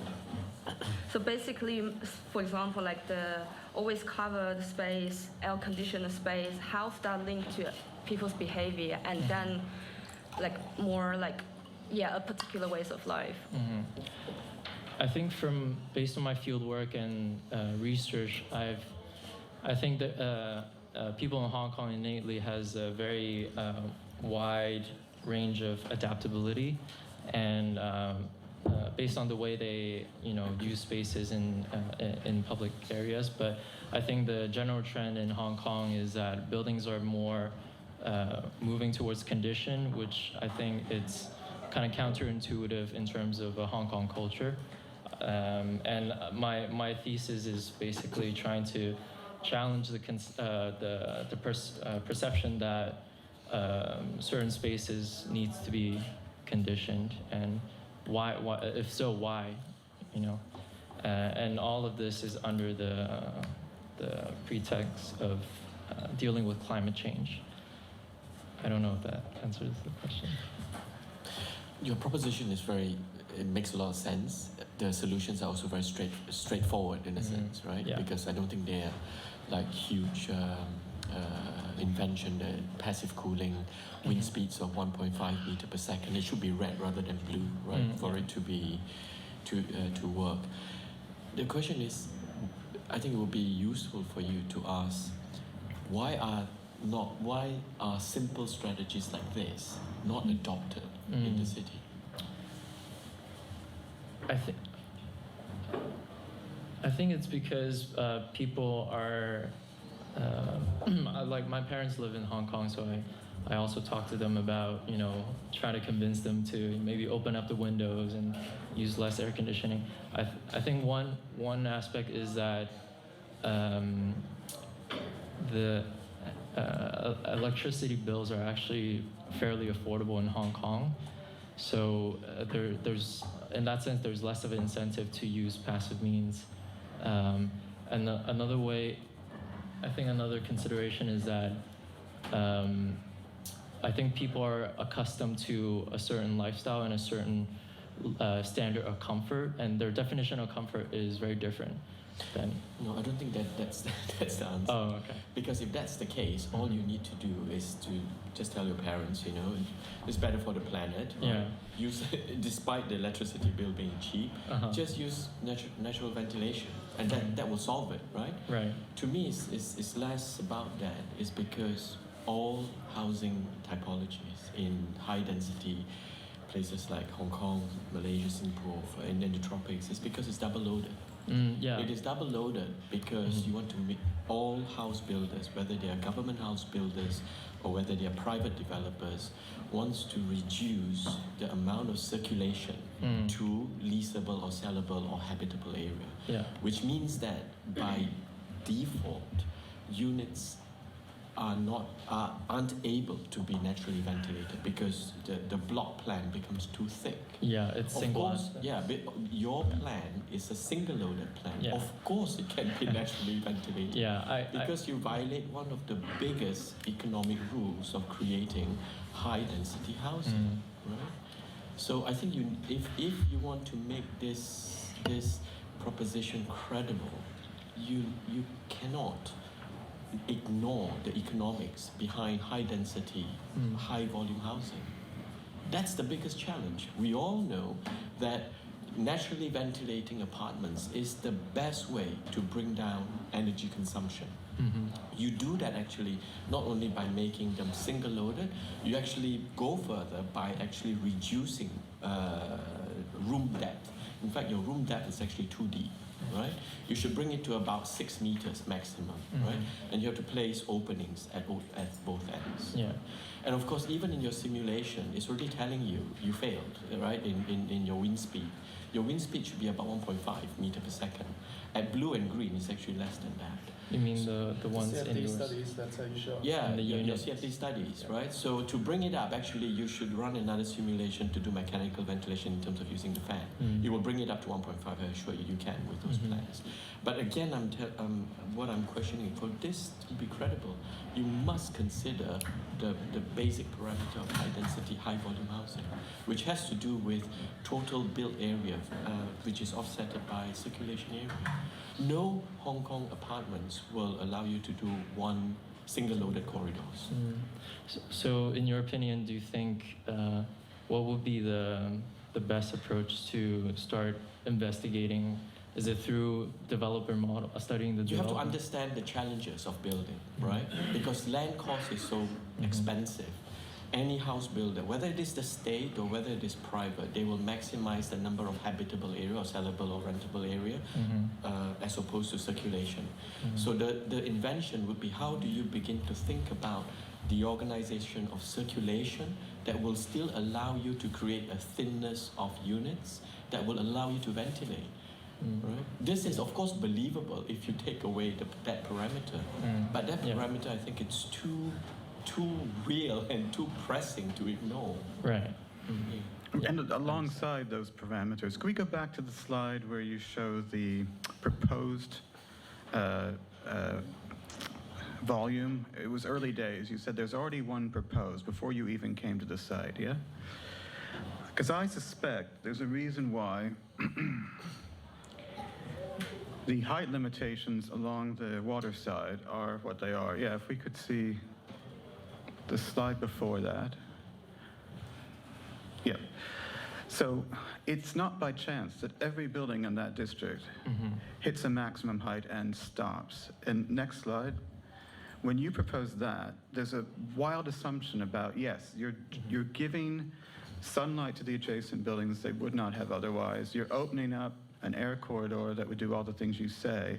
But in that one move, have you already superseded the zoning restrictions? I mean, I'm talking about the width of believability in the proposal. Yeah, are we already on to a trajectory of fantasy? Or is this permissible in that sort of, I'm thinking when Mies van der Rohe allows for a building that's higher but gives more of a plaza to the city, and there's a kind of trade-off. Have you looked into that angle of the project as well as the double-loaded corridor? Yeah, so based on Hong Kong zoning bylaws, for projects along the waterfront, it does have a height limit, which is 100 meters. That's why they're all uniform. But I think I try to push beyond the existing building code and sort of challenge what if we limit the actual square footage or the built area and extrude it higher and providing permeability. Because my assumption or my what I thought is that the reason why they have the height restriction is because based on the ventilation guideline in Hong Kong, they wanted to have better airflow into the city. So by sort of segmenting the building, I also achieve similar results. I mean, I think that's a reasonable stance to say, I'm bucking this trend, I'm questioning the restriction, and I'll show you why this is better. But I think you could be much more upfront about that. Yes, and then you'd have to kind of decide, pick and choose your battles, because if that's your battle, which I think is the bigger issue, then the notion of how you organize those floors, the depths of units or the double corridor, or indeed the 8-to-2 logic of the economic viability of the section in terms of those public floors, all those things only add more layers of question, whereas I think you're quite clear about trying to challenge, right, the prevailing norm to show that there's a net good to be gained if they would loosen up on their restrictions. That is your thesis, is it not? Yeah, yeah. But knowing the city, if you loosen up the height restriction, the density is going to go up. Your FAR will go up. Yeah. That's a problem. I totally agree. I think it's definitely an important consideration. I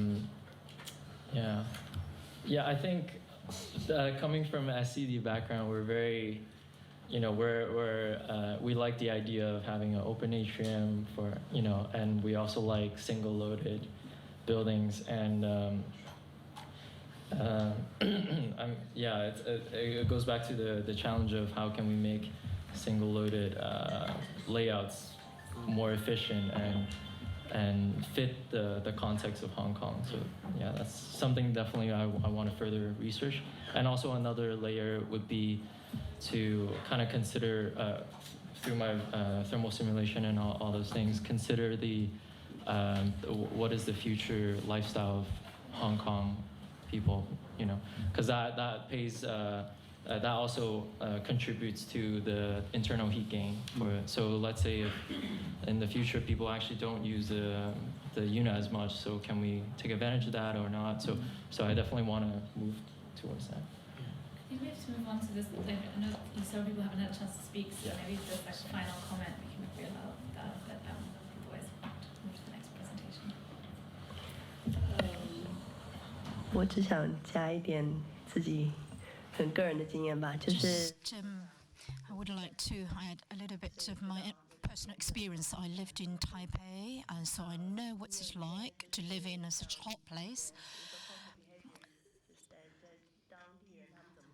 So in terms of cultural behavior, how they use the space, it's very different depending on the time. So like evening activities can be popular. So you're next to the sea, that is an opportunity. Based on your understanding of local people, how they use space according to different time, that will be an opportunity. And also, so proximity can be a behavioral thing. For example, in Hong Kong, there are lots of high-rises, connecting bridges. Some of the spaces can be connected to other high-rises. So you can have some clubs, like Tai Chi, etc. So by this way, you can add a value to these spaces. And also, the exchange value will be higher too, because there are more practical users. Yes. So, just very quickly, I specialize in high-rises. I face the same issues. In Hong Kong, if you want to do this, you need to consider two aspects: humidity, number one, and also comfort. Why Hong Kong people do not have that many flats with balconies? Because the humidity. If the building is higher, it can be really windy on the top floor, and also when there's typhoon, because in Hong Kong that can happen.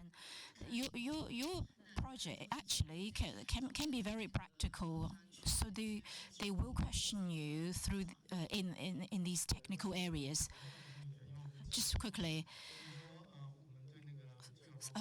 in terms of material, I've done lots of research and COT as well. Whether this can be utilized in Hong Kong in their high-rises.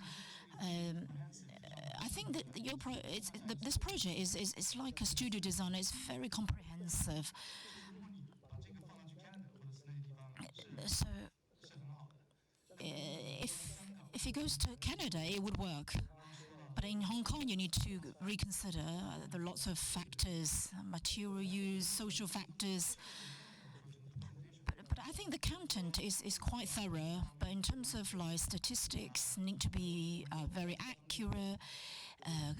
Can you represent the building code?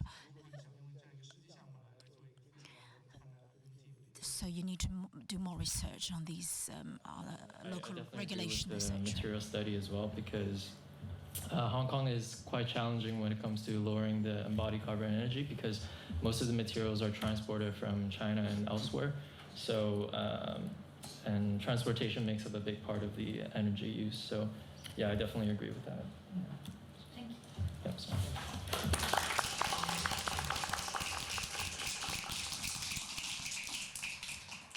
Okay, hi. My name is Margarita, this is Elliot, and we're from Experimental 18, which is a new unit that focuses on high-rise buildings. So today we're going to talk with you and discuss the CCTV headquarters by OMA in Beijing, China. And that's because at the beginning of the year we had to choose a case study to analyze in order to understand better the skyscraper typology as a building typology. We analyzed this case study based on two parameters, which are movement and structure. That's because we were quite interested in how the two relate to each other, but mostly affect each other. And after this analysis, we're going to show you how those two parameters actually ended up affecting our own projects that we're currently working on. So we picked this case study because it's quite controversial. In fact, it's not about the skyscraper as much, but about everything around it. It's not about static aspirations, but dynamic interactions that pushes the skyscraper typology beyond its limits. So, as you're aware, CCTV is not a traditional skyscraper. In fact, it's not even one of the highest, but that's because the architects didn't want to compete in the race for the height, but they were more interested about this continuous loop form. Yes, so the building itself, it was a structural challenge, again, because of the form itself, but also because of its location that it was in a seismic zone. As you're aware, groundbreaking started in 2004, and it was completed in 2012. The building was built as two separate towers, which were at the end connected through the cantilever, and that was the trickiest part of the construction sequence because they had to make sure that the temperature of the steel was cool enough for the two to connect. So it was an action that took place in the very early morning. In terms of architectural concept, the aim for the architects was to break down the ghettos, as I quote. And that's because, as they say, we presented the building as a diagram of all the company's components and made the argument that it was important that they confronted each other. That's because basically this building was going to host the Chinese television center, and OMA's main goal was for the different sectors and programs in the building to get the chance to confront each other. So that's how this loop movement and form of the building was created, because he wanted people to interact with each other and share ideas. So basically, the main goal, again, was the movement of people throughout the building and the fact that it would have been a continuous circulation throughout. So we consider three main loops in the buildings. One is the movement of the staff, one is the movement on the VIPs, and one is the movement of the public, which was going to have a dedicated entrance and circulation throughout the building. So we basically came up with our own diagrams to analyze the buildings. So this first diagram shows two different loops, which are the staff movement in blue and the VIP movement in yellow. So as you can see, what we're trying to depict here is that their goal of creating this continuous circulation throughout the building was successful only for half of the staff. So for the VIP, it was quite successful because they're circulating throughout the building, not only vertically but also horizontally. So they get this continuous experience. But for the staff, it's like if the circulation was basically separated in the two towers, they each have the same amenities, so they would have no reason to travel all the way through the other portion of the tower. Then here we were trying to show the visitors loop. So basically it was an opportunity for the public to actually get to visit the studios and the spaces.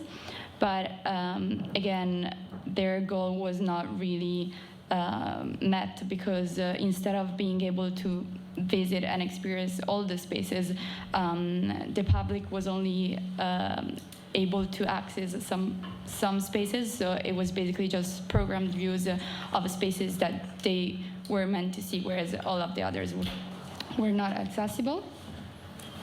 And in this last diagram, we basically tried to show how the three different loops, so movement of the people, if they were overlaid, what would happen.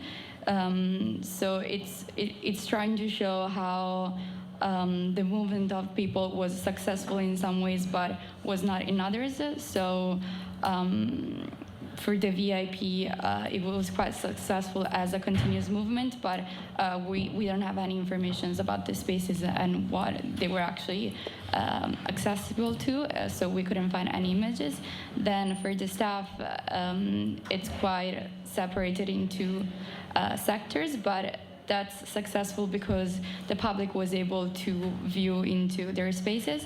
And lastly, the red loop, which is the visitors loop, it was a dedicated loop just for the public, which would have been really successful if it didn't, if the access was not denied after a couple of years.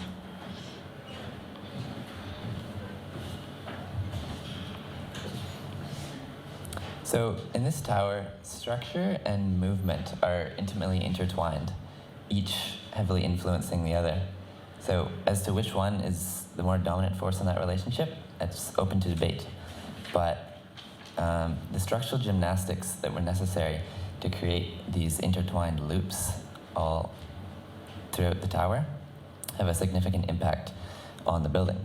So firstly, the structural exoskeleton carries the primary load, which frees up space on the interior of the building, but blocks a lot of the good views outwards.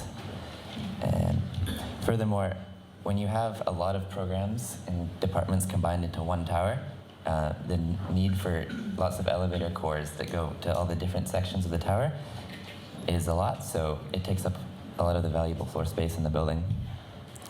The cantilever at the top of the building that brings it all together is supported by double height transfer trusses, which dissect some of the spaces into these very awkward layouts. Now, the building is often marketed as this looped connector that brings all the departments of this media company together in one harmonious whole. They say that it's to create connections between employees in different departments and foster different ideas and flow throughout the building. But the fact is that a lot of the departments have all the facilities and the amenities that they need in their own sections of the tower. And furthermore, upon arrival, employees are segregated into different elevator cores depending on where they're going in the building. So actually not as much mixing and mingling happens as the architects hoped for or planned. So with that in mind, what does the loop form of the tower really offer? Well, the primary users of this loop are actually the visitors who are going on tours to the building. And in this looped form, kind of constructs a narrative about China that's told through the projected views into the different areas of this Chinese media company. And on top of that, by combining these 4 different buildings into one loop, it creates an icon for CCTV, and also it positioned Beijing as a global city in time for the 2008 Winter Olympics. So an interesting thought is maybe what really ties all these programs together in the end is a projected image. And finally, coming back to this quote again that Rem made, says, not about the skyscraper as much, but about everything around it. It's not about static aspirations, but dynamic interactions that push the skyscraper typology beyond its limits. So with all the research we did on this tower, we've moved into our own design work for a tower here in London. And we began by analyzing program and looking at important connections between various programs and views to the outsides. Then breaking them down into units of scale on the right so that we could utilize that in stacking exercises. So looking at the connection between different programs and different departments and what benefits they would gain through connections. And that was my proposal at the end of term 1. For me, so basically, our brief for this year is to create a tower design in London of mixed programs. So we have to pick a traditional tower typology, which is like either commercial or residential, and mix it up with an unconventional one. So personally, I picked the hydroponic farm, which I'm not sure if you're aware of, but it's basically growing crops without soil and natural lighting, but artificial lighting can be used instead. So basically, I'm designing a tower that mixes up, it's basically a vertical farming. So for me, analyzing the CCTV headquarters was really helpful in understanding how much movement impacts in a tower, especially because it might not only be the movement of people, but for my proposal, it's also like the movement of the greenery itself. So in this conceptual sketch, I was trying to show how in my tower, it's going to be like maybe even the shape of the tower itself and the spaces are going to be created by the movement of the greenery itself, and how much that's going to impact both the productivity of the greenery and the food and people's lives. So with this collage, I was trying to show how I'm going to have this tight relationship between movement, productivity, and well-being, because according to how much food and greenery is produced, I can achieve one goal, which is feeding the city and feeding the individual. And on the other side, how the movement of the greenery can basically improve the productivity of the person himself and their well-being. And right now we're developing the actual design of the tower. Thank you.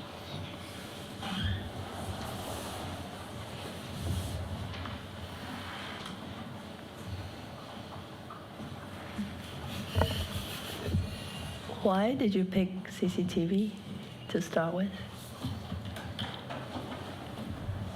Well, I think it's an interesting tower where you have the movement and the structure are very interrelated. So what happens with one of them intimately influences what happens with the other. So it's an interesting case study to look at how structural decisions can influence a type of movement, or certain types of movement that you want to create influence structural solutions. Okay. Do you think in this case, does it really matter CCTV is in Beijing? Or is just a tower that you can isolate and analyze? Do you think the context matters in this case? Or the client or the user? I think I suppose the combination of all the programs into one building and then having a visitors loop run through, I think it's maybe interesting that it's in China or Beijing, because the CCTV, I think they're trying to tell a story about their work and their role in China, and they try to tell that through the visitors loop and the views that they give into their processes and their work. Mm-hmm. Yeah. Could we go back to that perspective of CCTV, the highly colored one where you see buildings framed beyond? Yeah, no, you had it. No, the other shot. Yeah, that one. Is there really nothing about this that weds it to any ideas about... I hesitate to ask, but I will ask as a Westerner at the table. Is there no feng shui or particular cultural resonance with something that is a portal versus a tower? Or is the building ever ritually evaluated in any of those terms? Or is that a misconception held by Westerners about projects going up, let's say, in Beijing? Does it have any relevance? We haven't talked about it today, but it'd be interesting to have the panel's opinions about that. May I ask one thing? You know that in China, this building is called Da Ku Cha, which means the Great Panties. Yeah, that's... I always want to mention. So it's derogatory. Yeah, the Great Panties. Right. Yeah. I'm glad this came up. Did you know that? Yeah, I forgot to mention. Yeah, good. So does it fail in any larger cultural sense? I'm talking about morphology linked to culture, or could it be anywhere? That's really your question. Does it have a relationship to site that is in any way specific? I don't think that when it was built, the public was kind of ready for it, and that's why they gave it a bad nickname. Actually, like, that's the nice nickname, but like they tend to refer it to the pornographic version of it. So a woman opening her legs, but that's like the nice nicknames. I don't think they weren't ready for such a change, and especially I think also the fact that not Chinese architects were in charge. That was a big part. In fact, like it was by OMA, but the engineers were Arab here, based in London. But they also had to work together with a Chinese group of engineers based in Beijing, which would make sense. But they had to go through like 3 times the usual protocols that they go through because of this building. So I don't think they were really happy about it when it got built. Yeah. And to answer your question about feng shui, I think this building definitely break the feng shui rules, because Chinese building, they definitely don't want sort of like sharp corners, especially right facing you. Yes. So you can see the tip that it's kind of really sharp and right facing you. So that's definitely not the right sort of like feng shui solutions. And I think this building depends, because it depends on, first of all, it's in Beijing, and in Beijing it's different than the rest of Chinese cities, because those kind of, the political things and those policies come into Beijing really strongly. And also the government change, those kind of things will affect the building strongly. So, but I do agree that, your structural solution, it doesn't sort of like has to be, you can get it from somewhere else. Doesn't sort of has to be these buildings. But one thing I'm getting interested in is, do you mind to go to that page, the spiral colors tower page? I'm just thinking like, because just correct me if I understand incorrectly, the color bed, it's all the functions together with the structural movement elements that you put them together. Well, what this tower is it's a combination of a convention center with traditional offices. So the gray represents the traditional office. The colored parts represent different functions of a convention center. Yeah, because when I saw this image, I'm just thinking like, if we're talking about just pure about the topic you are researching, if you take out all the gray, what is left? And I think from that point onwards, you can go a bit further. I think instead of just fill those kind of gray back in like a normal tower, you can do a lot more interesting things based on the studies that you've been doing there. Because apart from the non-traditional, like your design, your development, there's other factors like social factors, economic factors, and other factors you can add into it rather than just put the gray back to like a tower form. Don't think about form. I'm just thinking like about functions. Yeah, I think you can do a bit more on that. I know your criteria was to look at movement and structure, and in that sense, I think CCTV would be the last one that I would look at in terms of parameters for high rise. Also, it's because it's such a unique project and such a one-off project. I don't think it has much lessons there actually. Because as you know, as you rightly showed in the images of the structure, to hold this tower up, structure is actually subservient to form. So it's actually the structure is not that intuitive for a high-rise typology. If you ask me what would be more interesting or more fruitful as a research is to actually look at structure in relation to the program. For instance, the structure for an office tower is very, very different. For a high-rise, the structure for a high-rise office tower is very, very different for a high-rise residential tower. This is because of the way in which rooms are configured, right? For instance, residential rooms, they are working at about 3.6 to 4.2 meter grid, right? Although structure could span easily 8 to 10 meters. But because of the way in which rooms are configured in a residential tower, give rise to a very a different grain of structure that would then give rise to a certain architectural tectonic and grammar and type of construction. Similarly, office towers have a different grid because 8 meters, 9 meters also gives a good grid for the open plan office, right? You can go up to 20 meters to get daylight in, etc., etc. And that also gives you the opportunity to look at facade differently. Facade that no longer requires every opening at 3 meter intervals because it is related to room, but perhaps looking at curtain walling, for instance. So there is a huge relation between a high-rise tower, its program, and its structure. And I think CCTV is the last one that actually offers any sort of lessons that could be then translated, especially when you are saying that you are looking at a multi-program mixed-use tower. Yeah, that's very challenging. For instance, when you do a mixed-use tower, you see there are very few mixed-use towers in the world. Why? Do you know why? Because it's probably quite challenging. Okay, of course it's challenging. But the basic problem is because your residential circulation, you do not mix your residential circulation with your office circulation. For fire reasons, but also for ownership reasons.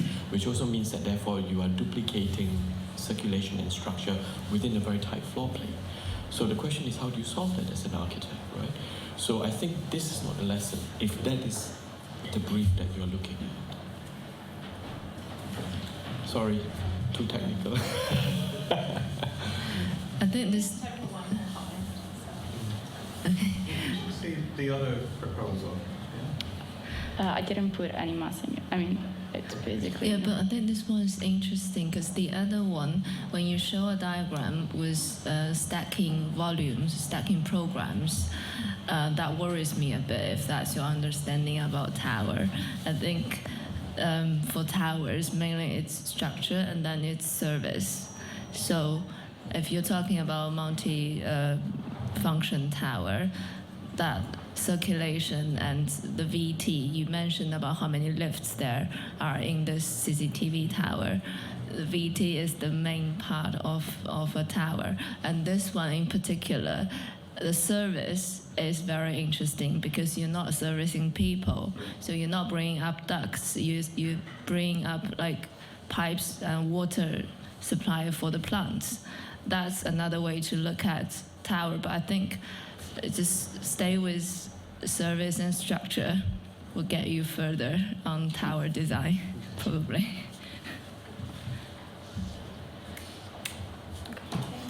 Thank you.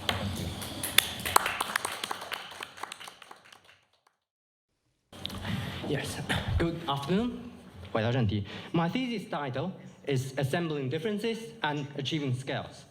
The presentation is originally in English, but I tried my best to write it or rewrite it with native Chinese so that to experience the language by gap by myself. 但其中不乏有一些晦涩难懂的地方。 There will be some areas, quite difficult areas, so I will try to talk slowly. Why does it go through automatically?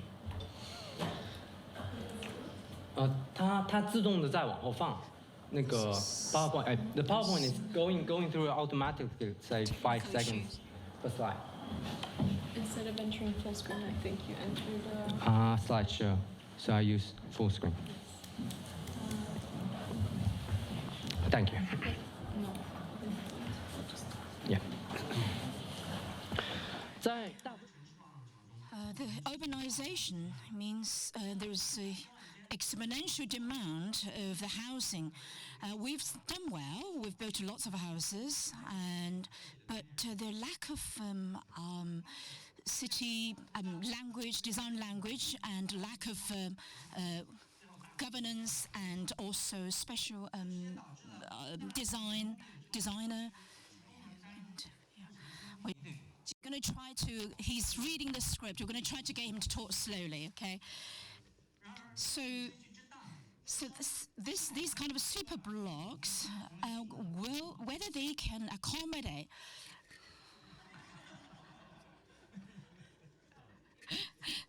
Thank you.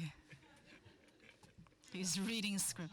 So this has caused lots of closed enclosures and lack of functionality, and also the type of flats, they look very repetitive, and so they cannot offer much urban life or reflect the dynamic individual needs. So considering the dimensions of the superblock, how could it accommodate a gradient of programs and lifestyles by its depth? So what governance does to take it, aggregate the superblocks into layered urban framework that could support a rich civic life? And given the advancement of manufacturing and information technology, as well as dynamic and diverse population, is there a way to engage the users in the process of housing in such a way that they could customize the individual units in an open structure and then group together to share certain spaces and facilities? And is there a way to assemble such diversity of flats and other users into complex typologies and coherent environments? So our predecessors already tried, but the challenges actually lie in how it could be achieved. Technically, how can such customized units be industrially produced? Is it possible to design a responsive and open-ended process which doesn't take too long? If so, what are the overarching principles that coordinate the aggregation in every scale? These are the critical questions in research intended to explore. A similar precedent dates back to the competition of mass-produced housing in the 1930s. Group OSA explored the potential of the 3-to-3 grid to accommodate diversity in different scales. However, they regarded it as a boundless geometry without concerning inhabited space or standardized construction. So to start, in and between every scale, the urban district, the superblock, the cluster, and the floor plate, there is a part-to-whole relationship upon which this design-led research intends to establish a coherent reasoning in the sense that all scales are prefabricated in adaptable components. Actors could be engaged in any stage. Spatial rules would uphold collective values. Ideally, the following process could take place at the same time: user engagement, design and governance, and fabrication.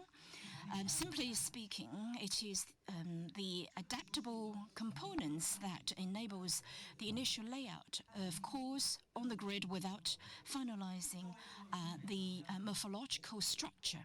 And it is such postponing of construction that makes time for the ongoing customization and design, which would at least determine the assembled outcome. In this way, the procurement model is responsive and open-ended. The site, my home, is located 2 kilometers from the metro station and 1.5 hours from Shanghai city center. It's a random yet typical superblock in the suburbs. Despite its taste, it is all fenced up with repeating unit type and no collective or urban functions. Unfortunately, in China, we couldn't afford negotiative process like the Borgruppen concept in Tübingen, which took 10 years. However, we could investigate how this framework of user engagement and collective decision would adapt in a framework of industrial production. So instead of waiting, the developer could already start to build the development platforms and fabricate cores, columns, and beams. In this suburb, the authority would anticipate little street life, so the cores would be laid out in 45 degrees for better solar orientation. Larger cores are built the periphery. guidelines are designed to indicate hierarchy, regulate prominent facade and permeable ground based on the superficial space.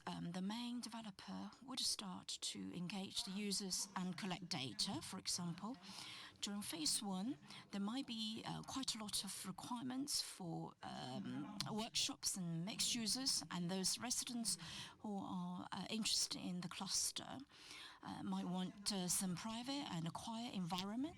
So these two cores might be separately sold to specialized managing company. And around these two cores to the south, the quantum is distributed so that it forms a nicely dimensioned enclosure, and a tower is built in the north, which faces the beautiful open landscape. Of course, depending on the urban condition, it might evolve into a quite open campus environment, point blocks with rich greeneries.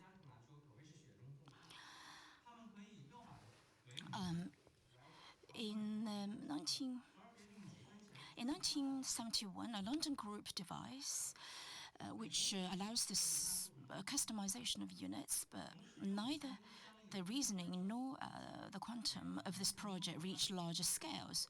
So similarly, in this proposal, potential users could choose from a set of 5 structural prototype. For example, this one would form small floor plate with a better view, while this Unite type would be compact and cheap. One could pick any amount of space and according to the purple lines. Fortunately,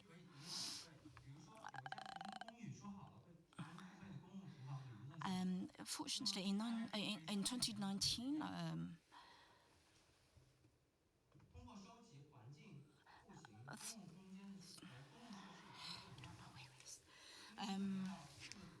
a floor plate might accommodate a variety of flats. Meanwhile, certain spatial rules and implemented here, for example, a shared space to let in sunlight, helped by new technology, and those who love collective life might be grouped together and decide to share space and instruments. In other cases, those love plants could enjoy a long green balcony.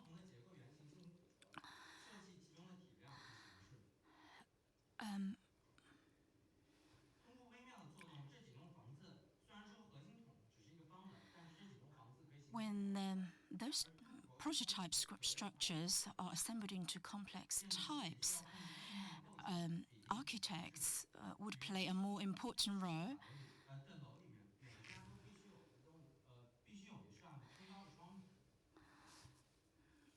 For example, here, each household needs a window.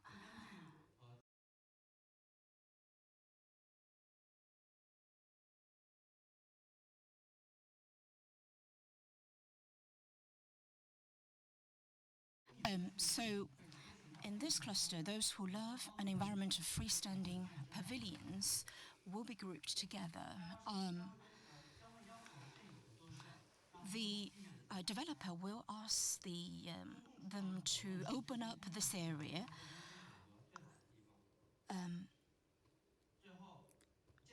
Lastly, the designer will open up the mass.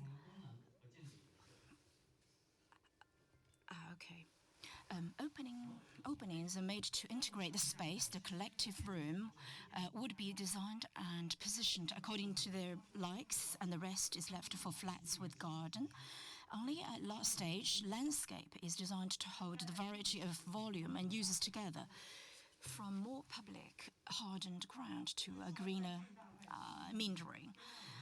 In this way, we can already start to imagine how this process would transform the delivery of a large urban district.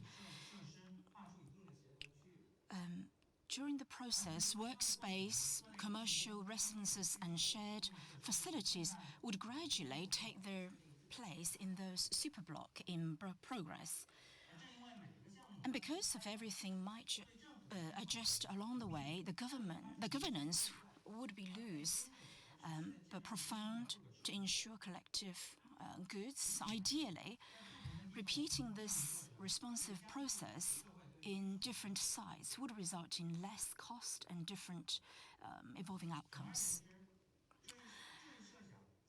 In conclusion, this design-led research turns the challenge of quantum into advantage, establishes a responsive and open-ended framework, and designs overarching principles that could coordinate the part-to-whole relationships across scales in order to deliver housing that is driven by diverse needs and support dynamic civic life. Aside from providing a complex solution, it envisions a synergy between new technology, institutional framework, and spatial design, and with such a new context, tries to redefine the role of the architect in the delivery of housing and the formation of urban areas. I'm curious, when you're translating your own thesis, what are you thinking? It's like I've translated a book, but when I speak, I always mingled with English. And the difficult is not in language, but in discussion. So to you, which are the difficulties? I think super block is very difficult to translate, like actors, stakeholders, and they are all related to developers and investors, but it's not appropriate. Here is the part-to-whole relationship, such a term. But these are the difficult points. You referred to actors. I find it very difficult. Sometimes people use subject, and you use actor. So the closest would be stakeholder or stakeholders. I think it's more appropriate. It is rather difficult to decide which term to. I think I need help of the professionals. Yeah. The term superblock. Yeah. Yeah. I don't think I would use the word superblock to describe almost a planning unit of Chinese urbanization. Yeah. I would use the word superplot. Yeah. Because I'm sure Larry has asked you to look to read Superblock by Cohyun, right? No, actually I was told by Elena, but yeah, but Larry didn't ask me. Because Cohyun would describe Superblock as something quite different from what we see in China.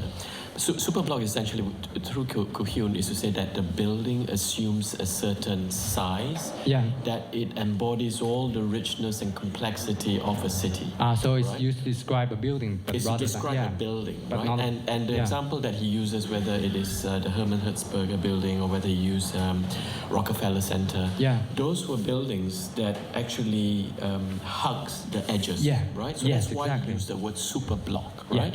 A building that becomes a city block. Yeah. But if you look at urbanization in China, you don't find blocks. You find very, very large separate plots, developmental plots that are punctuated by endless repetitive skyscrapers. Right? So in a sense, it's almost a Corbusian model of urbanization. You don't get block. If anything, it's the opposite of block. Right? It's high-rise in an undefined ground plane. Right? Now, of course, there's a huge history why that is so. Is because, as you know, from late 70s onwards, the only thing that the Chinese have is no industry, but they have land, right? Because land is owned by the state, and therefore, to kickstart the economy, urbanization, right? Yeah, and there's a lack of actors and developers. Exactly. Smaller right. ones. So the state uses the super plot as the most basic planning as well as by default architectural scale, right? To create urban environments. And you rightly pointed out that it creates a homogeneous urban environment. But precisely because of the word block and plot, I think you need to clarify, because I think it's really tied to the way in which China urbanized in the past 30 to 40 years, right? 20 to 30 years. Yeah. Now, which also means that when we begin to look at the shortcomings, right, of a Corbusian tower in a field versus the potential of a block, I think then we begin to see a certain problematic or challenges become more and more defined in terms of how you could approach them. I think to create difference, I think it's not necessary to work on the scale of a floor plan. I think the challenge is to create those differences in the scale of the plot, precisely of the plot. And why we see that all these plots are so homogeneous also is in relation to the way in which the state allows the developer, in exchange of the land, to also create whole neighborhoods that are in a way mixed, that should function as diverse neighborhoods. But more often than not, we see in China that's not the case, because the developer delay the building of public goods, which includes commercial amenities, school, hospitals, and so on, because they just want to sell all the flats, right? Now, if you begin to understand the mechanism of urbanization in China that is tied to the question of the mega plot, not the mega block, then I think the solutions that you are trying to propose here would be quite different. I don't think that it is necessary to create every single plan, housing plan to be different. I think it has to do with the insertion, the choreography, and the way in which you assemble public goods on the ground. Yeah. Thank you. Thank you. Yeah, very constructive. Thank you.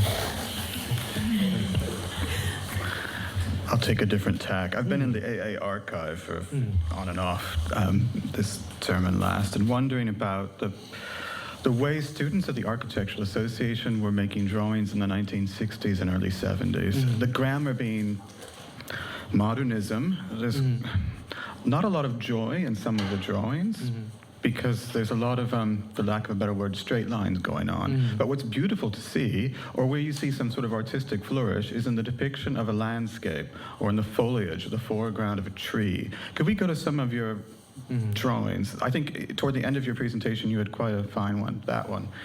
So if I think of that legacy in our own archive, when people were trained to draw like this, I want to come back to you and ask, when you present such a drawing, and I think it's critical to the project, I think you're beginning to address this notion of plot, because you've activated graphically what the landscape might be. Do you have any hesitation presenting such a drawing in terms of people's perception of that drawing maybe being nostalgic because it's hand-drawn?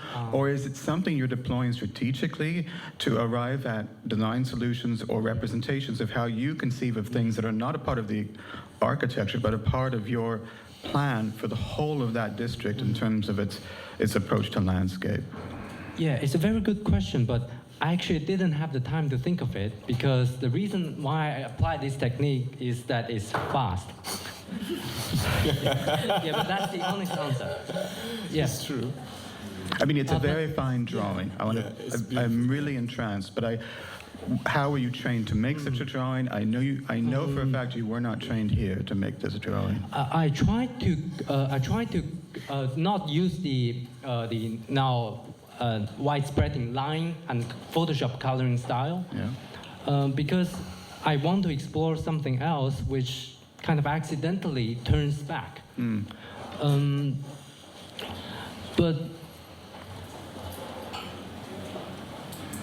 I would say that the critical attitude towards this style of drawing, that it doesn't actually shows what the modern way of life is here. It's kind of, yeah, it's true.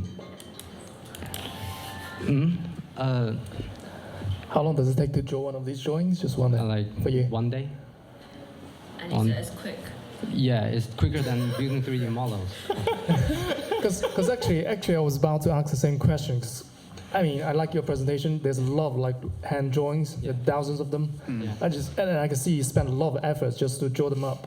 and it represents some of your ideas. But I just wonder how much effort that you spend on those drawings to make them pretty, rather than think about the ideas and things behind it. Because this is as we said, this is fine drawings, but the first thing when you put it in front of people is you would like to expect people understand what this picture is showing you immediately. I mean, for me, I think it's nice drawing, but I couldn't tell the big picture, the big idea behind it. The first time when I see it. Yes. What I wanted to show in this drawing is probably firstly the volumes. Then there's some transparency going on. Say this atrium here, while this should be drawn through this building, while it's not, and the ground floor is transparent, and there's a technical rigorousness. I've designed the components to an extent that I trust the structure engineers could finish it, and I want to show this inside this drawing as well. I think that's intended. I guess my larger point, and it's not about this project, is it'd be nice to take, for you, a critical position about your approach to drawing, particularly hand drawing, and how it's a part of your methodology or strategy. Because I think there's a there. It's not just a habit, and it's not just about the economy of time and representation, but there might be things you can target this way you can't elsewhere more readily. And then the difference between the way you drew the plans, which are quite diagrammatic, actually quite good diagrams, versus those drawings. They live in two different realms, so there's this gap, if you will, between these two narratives you trot out in the story, and I think you might want to be attentive to or announce why you deploy certain methods of representation for different reasons. I think, yes. The plans are drawn, I think, still, I feel that there's both necessity for both the technical. Shall I answer in Mandarin or English? As you wish. Up to you. Okay, it's fine for me both. Okay. I think the plan requires technical precision, which then we will use hand drawing.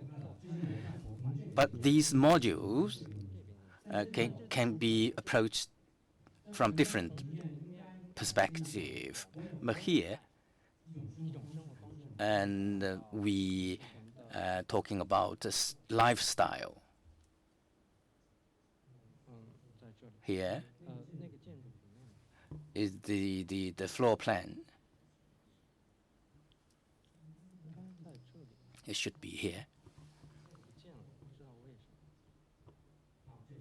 This one. So each unit has shown a way of life. And from here, we can see there is one unit for a couple, young couple.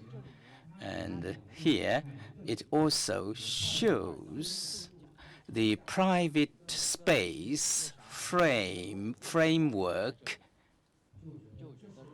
So this is the way I use the drawing rather than hand drawing. That is a part of a bigger conversation, but yes, you started to. Thank you. Probably have time for one more comment. So I'd like to ask or say, as Chris said, if it is a plot, so how do you break up the plot? There is a gated community sense or concept. In our practice, we always come across this when we do master plan, urban plans, and they need to be break up to have public functions. So urban layout is quite even, balanced, and people are more free. but in China, it becomes more gated.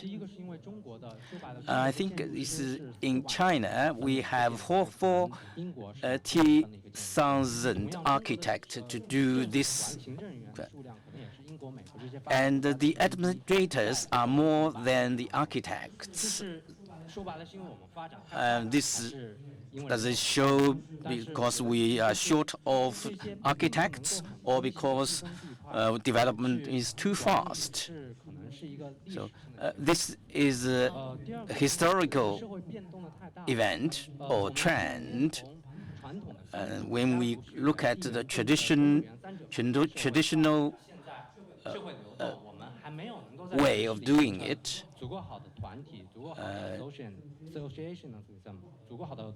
and if we have a better typology, autonomy, and we have better integration. 对，其实就这一点，我说一个比较极端的例子，就是我们上海的那个 secretary 在我们 In Shanghai, one of the secretary told me that without the gated community, his child will be lost in 3 minutes. So this is a practical problem. So what kind of state a society is in, and to what extent it can be accepted? And it is probably need to be 20 or 30 years. Thank you. Thank you. Thank you very much.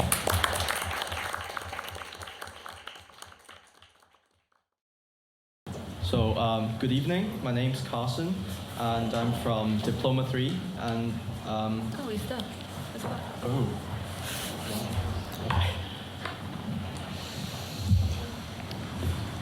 Yes, and our brief is body politics, which centers investigative works in the threshold between the physical body and the external environment that sustains it.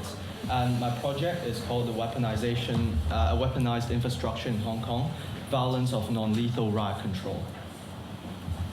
And yeah, just be aware of that.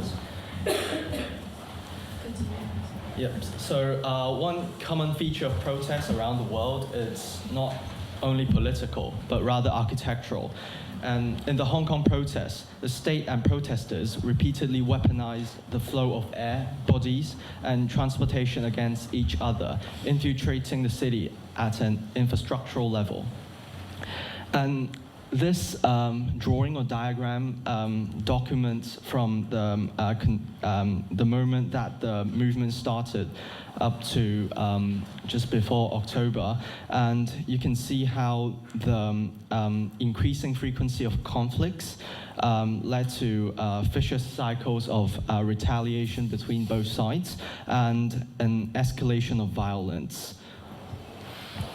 And this project sees body as the site of interfaces that constitute this relationship.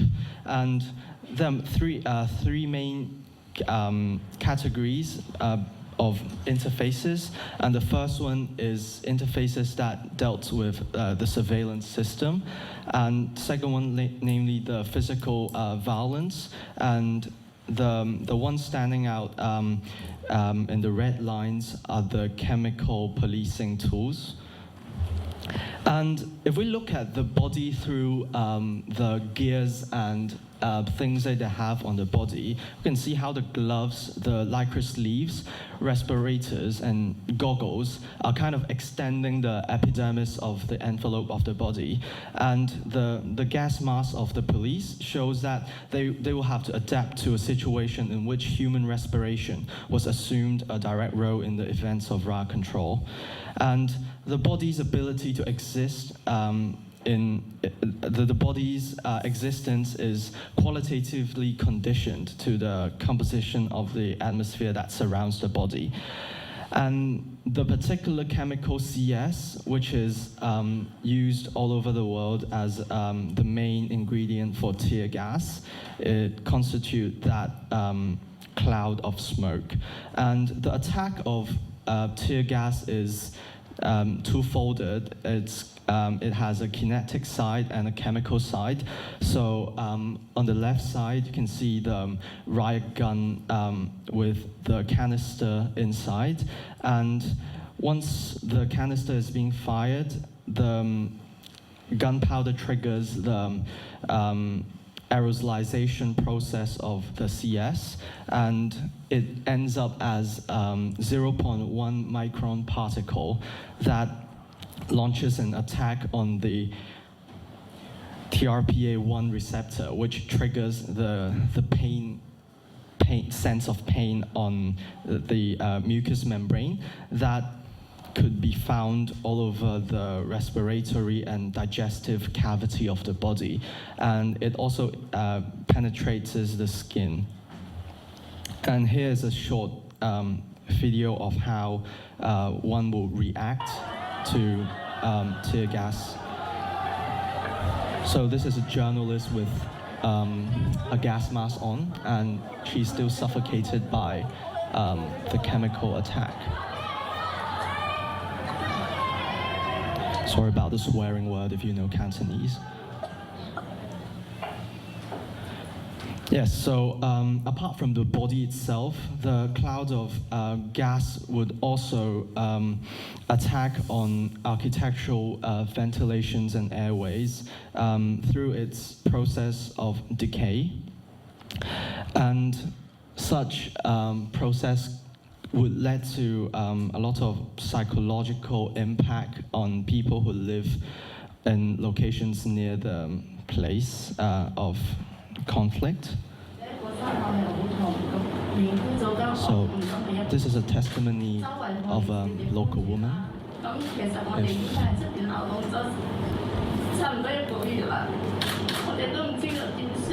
高女士5岁的儿子出红疹，至今未退，她自己更咳出黑色块状物。小朋友的真慘，小朋友咁樣做一個媽媽真係見到好辛苦。但係我哋吸到啲味咧，我個鼻咧就係敏感，同埋咧到後來咧係唔舒服咯。咁就吸出嚟嗰啲係有啲後續嘅其實造成我嘅個禮拜。他過去1個月。 So the peacetime use of tear gas started with the ban of chemical weapon in warfare after World War II with the Geneva Protocol, and it is further legitimized international convention, which is the Chemical Weapon Convention in 1993. And in between, the business rhetoric of commercializing tear gas as really good PR tool for the police has been one of the driving force for the state's continuous use of tear gas. And you can see on the bottom left side where Federation Lab, which is a very famous ammunition company, they have been in a very active stage in lobbying for the government's use in riot controls. And in 1990, it's further standardized in America, the production of tear gas, and led to a booming riot control ammunition export market, which China plays a big role in it. And the commercial side of tear gas is fueled by the increasing need of riot control in the British colonies during the earlier years of the century. And Hong Kong, as one of the colonies, tear gas was introduced into Hong Kong in 1938 and have seen extensive use against the pro-communist and pro-Taiwanese riots during the 60s. And along with the imported tear gas, a whole standard and protocols of tear gas has been introduced by the colonial government. And as you can see, the warning flag is one of the protocols that kind of legitimizes the humane use of tear gas. And the medical gaze on tear gas has also been a bit biased throughout the history, where human experiments in America and the US focuses a lot on the healthy body instead of understanding body as could also be having certain sickness and weaknesses. And during the 70s, where the British government committed this Hemsworth report as a reflection on the use of tear gas during the Troubles in Northern Ireland, which regarded tear gas as a drug instead of chemical weapon. And this medical understanding of tear gas is continuing today and seen as a response of the Hong Kong government to the public health crisis that tear gas created. And all these understanding, attitudes, reports are converging in Hong Kong, in the protest movement, where you can see tear gas manufactured in China, the US, and the UK being used by the Hong Kong police. And kind of to understand the non-lethal aspect of tear gas depends on a few parameters, and the first one is the munition characteristics, where tear gas was supposed to be shot in a projectile motion instead of a level shot. And also it is the non-lethal aspect is kind of controlled by the meteorological condition of the area that it's being used and tactical aim. And the dissipation of gas is especially important in decreasing the harm of tear gas in a situation of riot control, where the dissipation of tear gas dilutes the particles and into a non-harmful dose. And it is highly dependent on mechanical turbulence and thermal turbulence in the city, which could vary during the day. And all of these parameters constitutes the non-lethal aspect of the tear gas. And such parameters, especially hard or to be carried out in city like Hong Kong, where the architectural or urban airways are highly engineered, as the previous projects that presented would tell. And this is one study from one MTech project, which looked at urban area in Hong Kong through different heights. So different downdrafts and vortexes would constitute a different urban climatic situation. And also our assumption on the enclosure of the architecture, where we assume details of windows are perfectly capable in concealing the interior itself, and also how ventilations could come into play to draw in the chemical cloud in, and in the other end weaponizing the interior space. And this has also been seen in Hong Kong, where hospitals and residents around the conflicted areas would it became their day-to-day life that tear gas is constantly affecting their life. And so my project proposes a study on 3 different urban climatic situations. Namely, the first one is the public interior, where tear gas has where the Hong Kong police has been constantly violating the non-lethal rules of using tear gas. And also how I'm also interested in how streets and the urban climate situation could lead to residues being in a vortex and affecting a lot of people, and also the private interiors where tear gas has been seen fired directly indoors. And the proposal calls for a protocol or a manual for the people who working in such conditions or forced to be living in such conditions to deal with the constant contamination of tear gas. And one of the aim is also to kind of uncover the extra-legal violence that is inherent in the legal system that made it impossible to bring the state accountable to collateral damages that is inflicted by riot control tactics. And tear gas has been conditioning lives in Hong Kong for the past 7 months, and it is very important to address the city as the battlefield of state power and the collective body in order to uncover the social-political impact of chemical warfare that has been rooted in the notion of modern riot control. Thank you.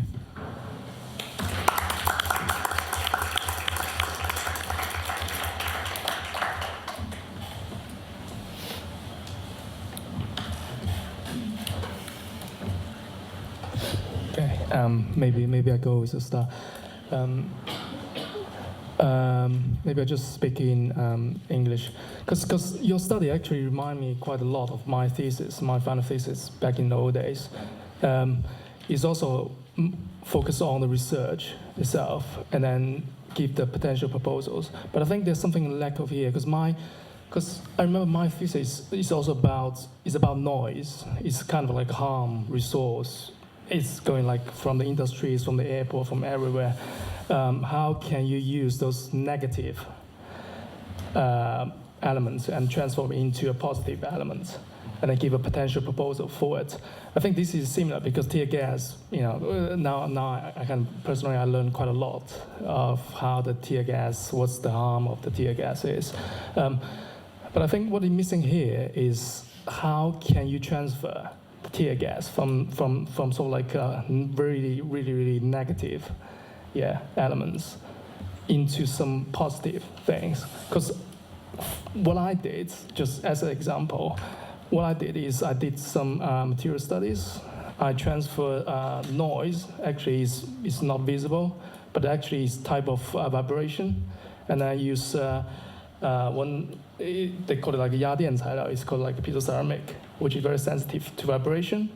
And then actually noise is one type of vibration, so you create one type of vibrations, and then you transfer the noise into electricity. Mm-hmm. Therefore, you kind of propose a way of how to transfer the negative resource into positive resource.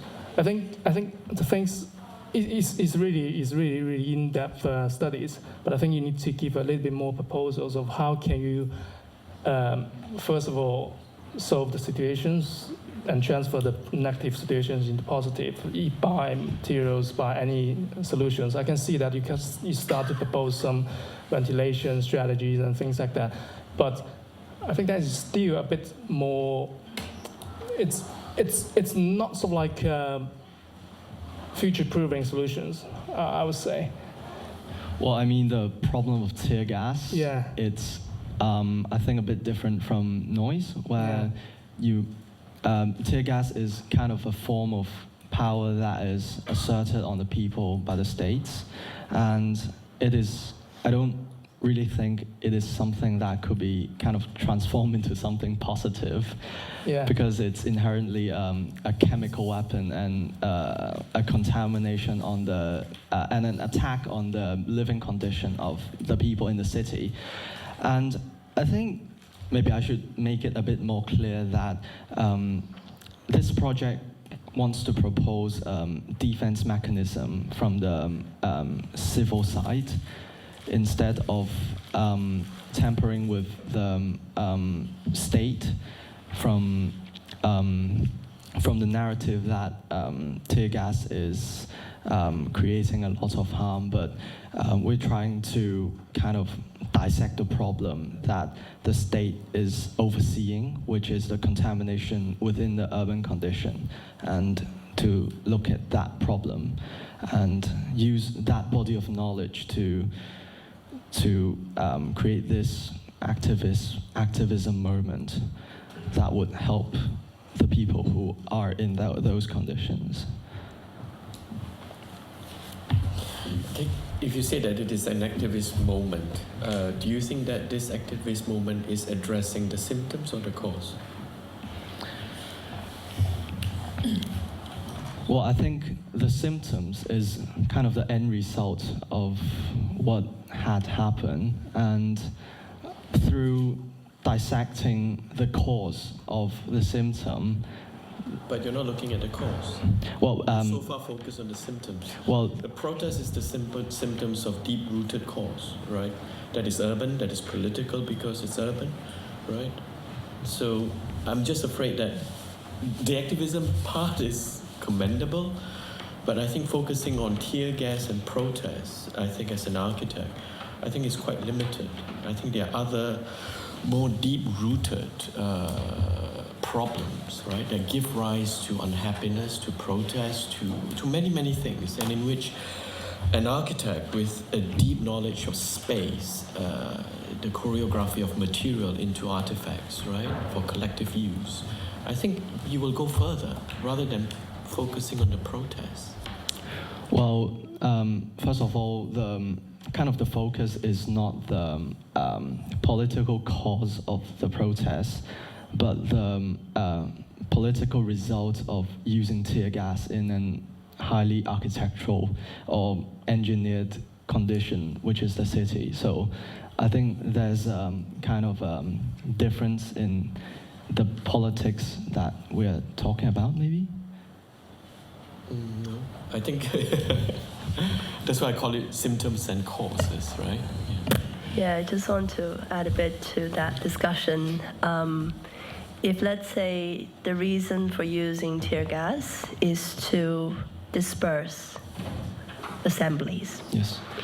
And an assembly is something which, let's say, from the point of view of control, is something which is potentially not controllable in this way, which may be termed a protest, but it can also be just everyday life. Right. And that happens to be in city with a sense of crowds. So there's a fine line, and I think by shifting the perspective away from just simply the chemicals and the performance of the chemicals, to the damaging aspect, but then also the control and political aspect. I think this notion of, let's say, a spatial response and potentially how assemblies can, in a way, disperse in some way to protect itself. So there's a form of barrier that maybe you do propose. But then there's also kind of probably much more interesting is how urban spaces and the movement of people across urban spaces could also be changed. Not so much that you could simply change the decision to use tear gases, because that is something not so much your architecture proposal could influence, but I mean it could in some ways, through other means. But I think there's kind of the way it's really an amazing presentation in some ways, in the depth and how daring it went to dissect the situation. But I think you could, in a way, look a little bit more in the spatial terms and the choreography of the front line. Right. And the front line being at very different heights of the city. Yes. I find that really interesting, how certain compressed areas could be of an advantage to the controlling party, but then can also be of an advantage to, let's say, the protesting party or the party of assembly. And by doing so, I think the scale of your analysis can be more enriched, and therefore leading to a more interesting kind of scenario of spatial use or spatial activism that Hong Kong could perhaps potentially hasn't known yet, but you could, in a way, present back to the city as an option. So that's just an additional thought. My mother was tear gassed when she didn't know she was pregnant with me, but Vietnam protest in Ohio, of all places, and nobody died. It was non-lethal use of tear gas. Nobody died until they started actually shooting students in Ohio. But I think your point, if I follow the research, and it is a beautifully organized body of research, is you're trying to make an architectural point or a spatial point around non-lethal and lethal, and the legislation internationally around it. And when that slide of what looked like a gymnasium with a haze of tear gas in it came up, I realized this is the kind of threshold that, in fact, this non-lethal, permissive use of tear gas by a governor in Ohio or by the Hong Kong government is one thing, but because of the unique characteristics of an urban plan or indeed the interior of a building, this same substance becomes potentially lethal right away or much more harmful. So you're talking about dissipation, you're talking about different scales of application. Is that where the research is going? Because that does bring all the things you talk about in terms of your interest in architecture and urbanism to the quantifiable aspects of the chemistry and the prevailing winds that make this a lethal use of a non-lethal substance. I mean, that's where you're trying to go with this, no? Yes, because tear gas itself is kind of the use of tear gas characterizes if it is lethal or not.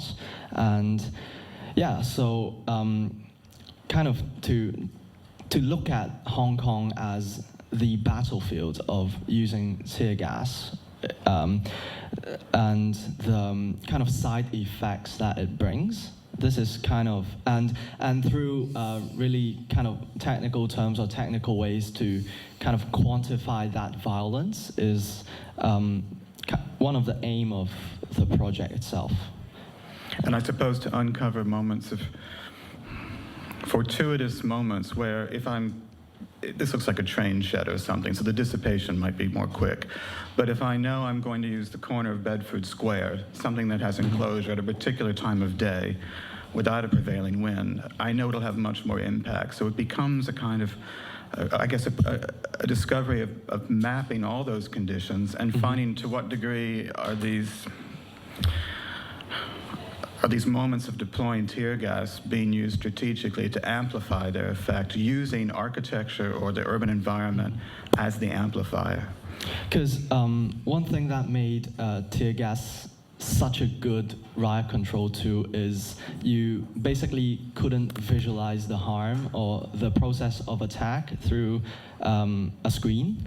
And this is not bringing people into account to the conflict or violence that the tear gas has inflicted.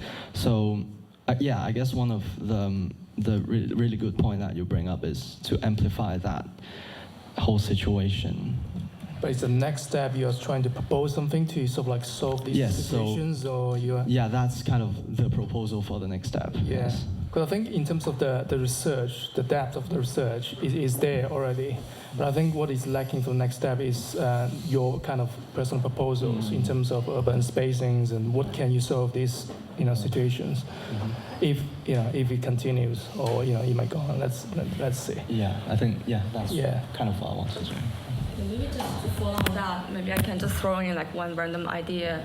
I think your project may benefit from, say, a very clear thread to link all the different questions or dimensions you already posed. For example, the chemical particle you already identified. What if you trace the full cycle of that chemical particle, linking the body to the interior space, to the urban space? It's like how we understand hydrological system. What if you do that through that particular chemical? And then in this way, you literally map that in a section or in a sort of, that's spatialize it or contextualize that in a very spatial reading. So because that's your contribution to this. And then bring in also the temporal dimension into that as is tear gas, and also the body, as you beautifully mentioned that. Just throwing that idea, maybe you can benefit from that. Right. Rather than talking about tear gas as tear gas. Right. Maybe I can just add a very brief comment from an anthropologist's point of view. I'm very impressed by how broad you can go with architects' research. Especially yours presentation has very much impressed me. But I'm sort of still confused what you want to get out of here as an architect. And I guess if you are a social scientist, giving this presentation, I would push you more of thinking about not really technical solutions to the problem, but really the political and social solutions, which I think are the more, I guess, fundamental solutions to the problem. We don't want tear gas anywhere, and yeah, I guess it's just my comments, not technical solutions to the problem. I think solution is kind of very interesting term to be thinking about, because if you think about something that you have no control over, and how could that possibly lead to a solution? So I'm kind of like on that thinking. But you start with a political problem, right? It's not a technical problem. It's a political, social problem. Yes, and it induces a technical problem. And so by kind of visualizing or kind of showing it and to understand it, because I mean, through the history of tear gas, it's only been evaluated through the eyes of the state, but not the people who are subjected to tear gas. And kind of now I'm using that kind of new way or perspective to look at this particular gas, which would cover grounds that would traditionally be ignored in a state level.